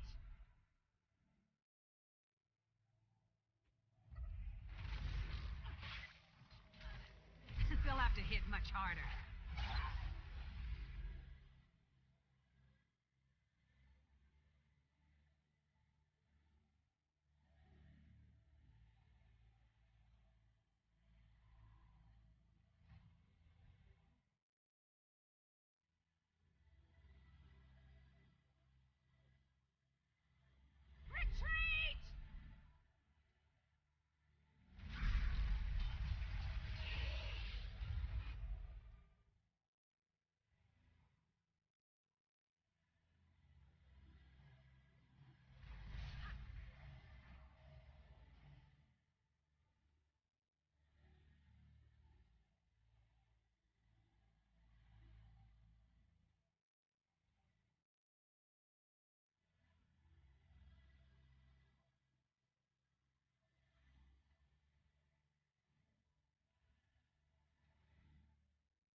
Replenishing.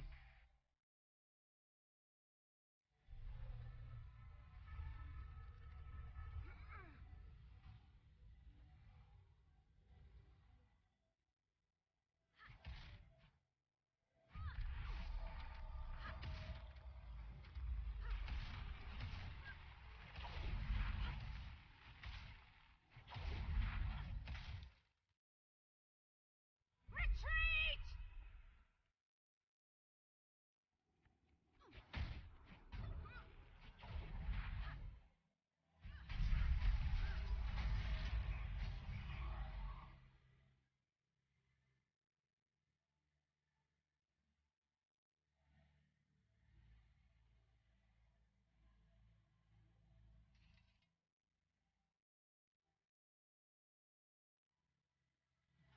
Feel the fury!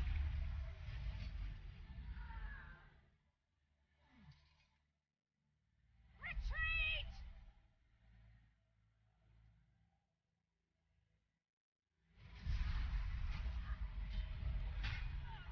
They'll have to hit much harder.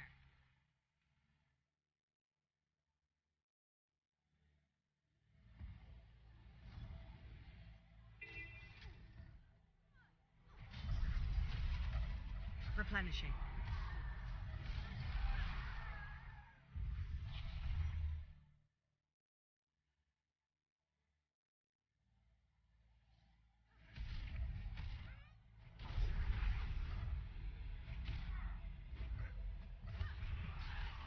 Pain for pain. Feel the fury.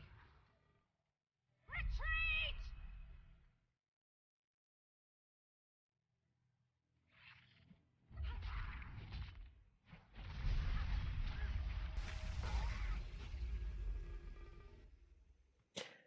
Yeah, it'd be super cool. I did do another video on the World of Oslar on my other channel, so if you guys want to watch that, where I'm just talking about basically character modeling, kind of like my process of thinking about just how to learn it, because I'm brand new to character modeling, pretty much. So, you know, like what kind of low poly character models I'm looking at creating, and kind of what YouTube channels I'm looking at for resources, and, you know, just basic stuff like that. There's some, you know, decent video, and just kind of for people who are brand new to game development and character modeling creation. Just to talk about how to approach it, I guess. You want to hear me blabber on some more?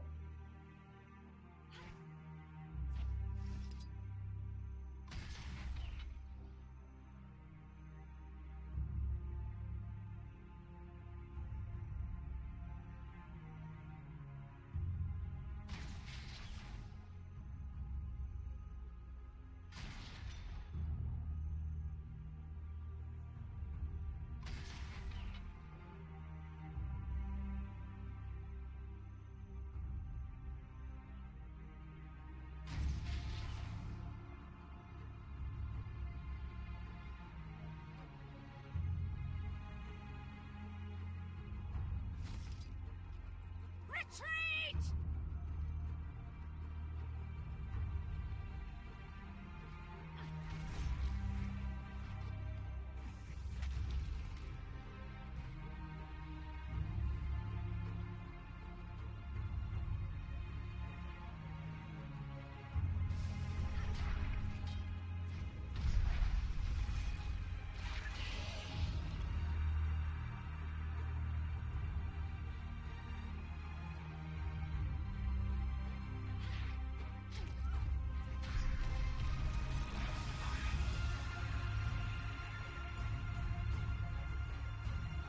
Retreat!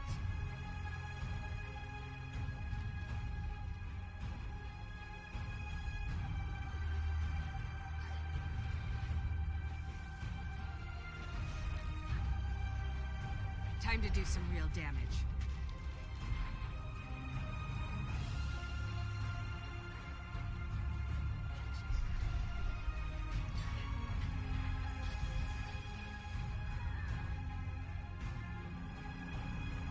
Retreat!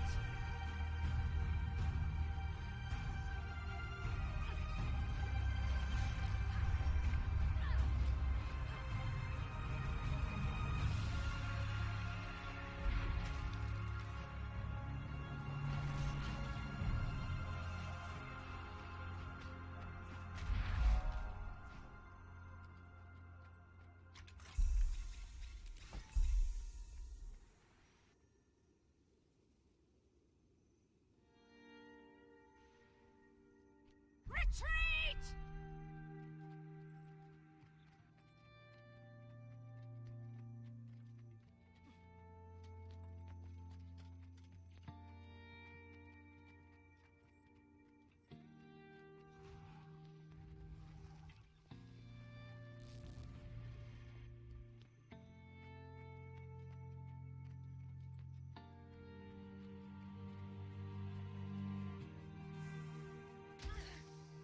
Retreat!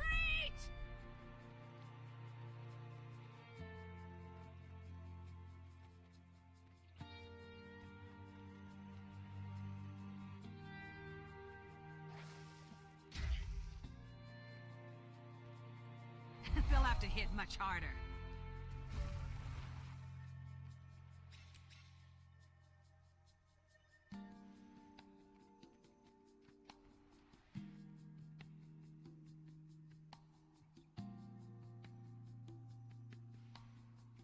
Retreat!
This scale are known around Tyria for their deadly poison.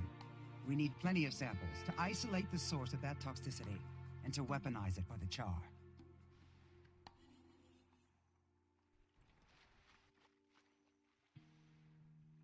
Retreat!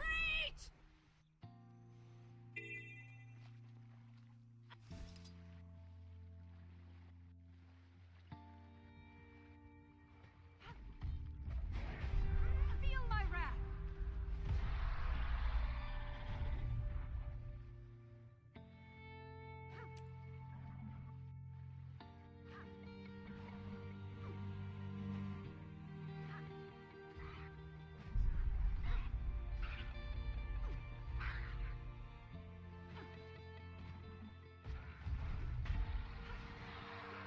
Feel the fury!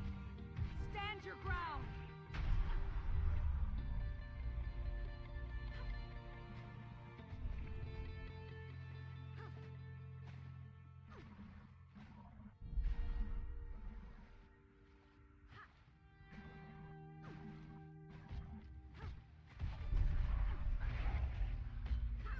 Feel the fury!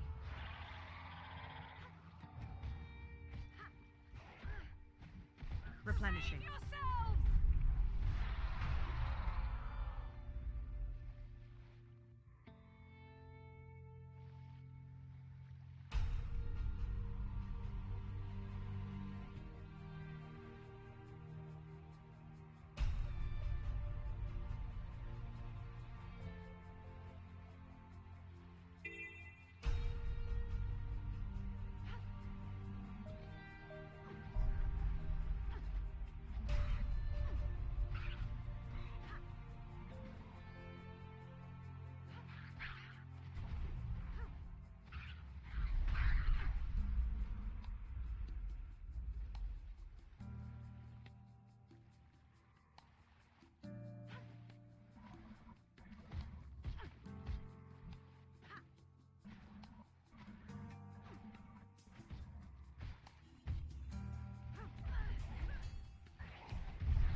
And this one must be a lot more powerful than my other one, because it certainly seems to be. 623 versus... yeah, it's definitely a lot more powerful.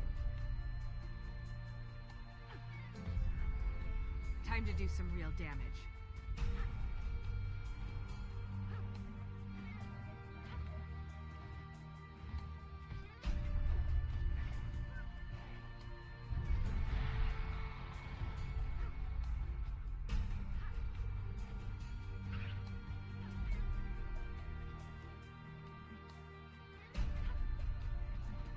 Time to do some real damage.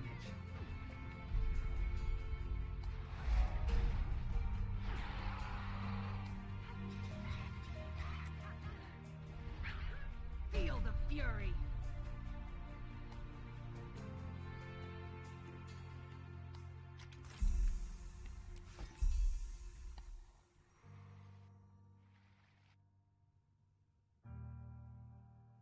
Hmm.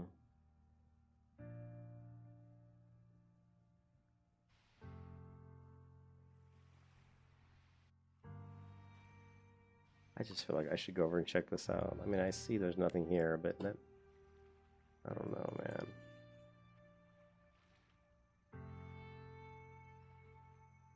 Gotta be more.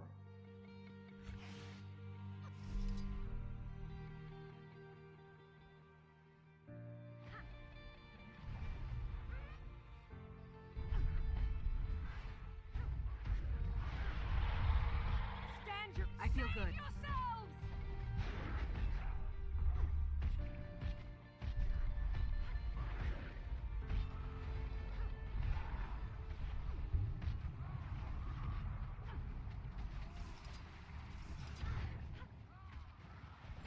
That's one less distraction for Erks. Wonder what he wants next.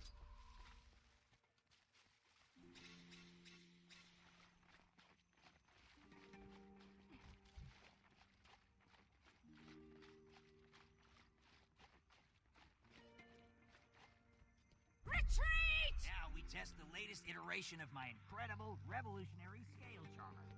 Look, I'm all tingly. How's it supposed to work? For you, I'll explain it with small words. Tag the scale with this thing, and they should turn calm. If it works. And if it doesn't work? Speak. The charming of amphibians is an inexact science. The worst case scenario is the scale would become enraged and kill you. Actually, Alright guys, I'm gonna take a break, get that's something the to eat. only I'm worst hungry. scenario. So, I'll stop the stream here.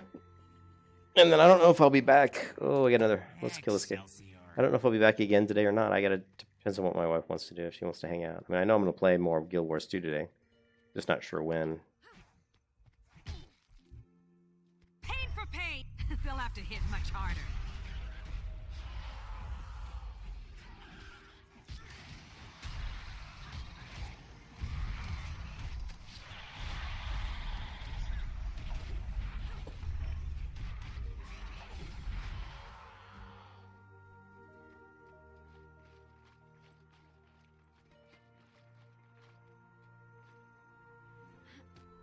Let me see if I can kill this. There's an elite mob around here somewhere. Retreat! What's it say? Acquire the scale charmer from Secunda. Well, who is Secunda? Where is Secunda? Well, before I leave, Riptune, I want to figure out this quest. Acquire a scale charmer from Secunda and use it to tag and tame. Oh, okay, well, I don't really want to tag and tame a bunch of mobs.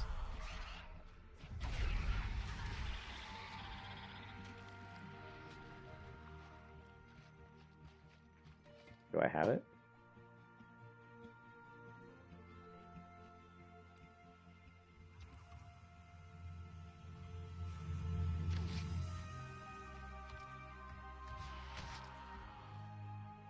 I have no idea. Time to feel the fury. Pain for pain.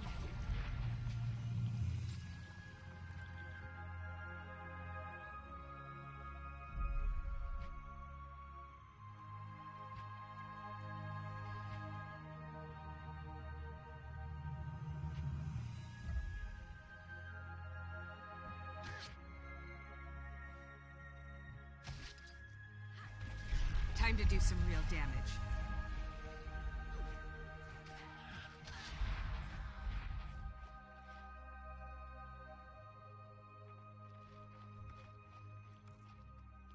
Retreat!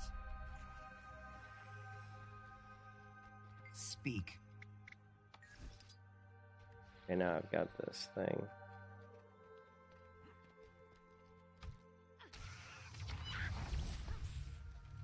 I need a volunteer to test the scale.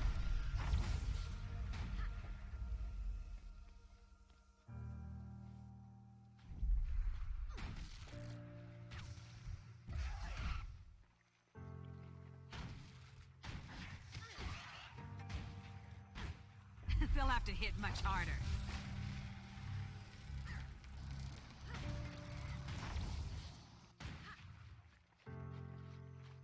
Okay, acquire a skill charmer from Skuna and use it to tag and tame nearby scale. Okay.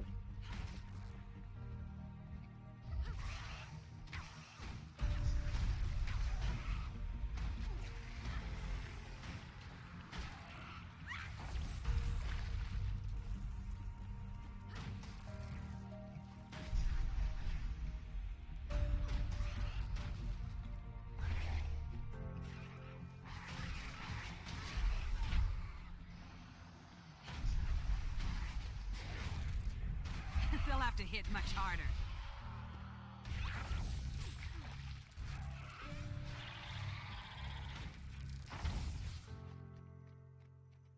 Let me finish this quest. And then I'll log off for a bit and get something to eat.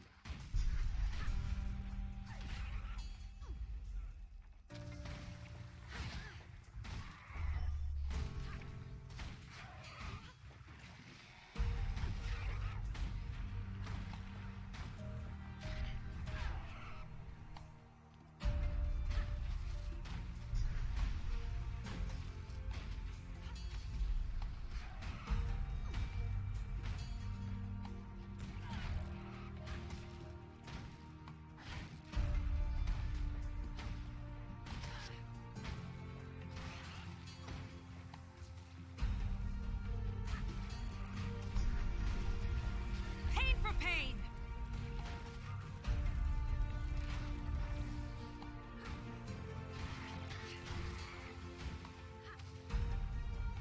Replenishing. Retreat!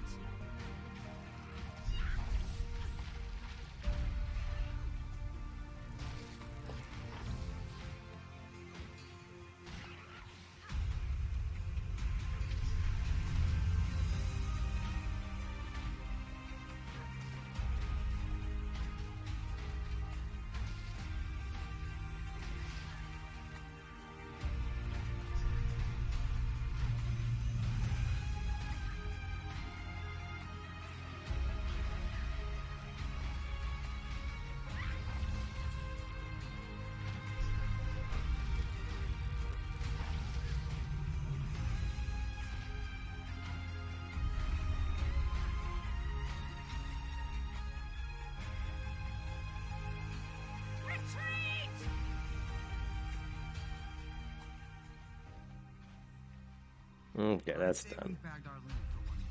Back to the camp. Alright, that's it. Okay, now I'm going to log off for a little bit, guys. I'll try to come back, because like I said, I'm about halfway. We are level 76, and we're about halfway to 77, so we're trying to get to level 80. So getting closer and closer. And I will come back in a bit. Hope you guys are having a great Sunday, and I will talk to you later. Peace out. Thanks for watching. Appreciate it. And we'll continue doing some more leveling later today, hopefully. Peace out.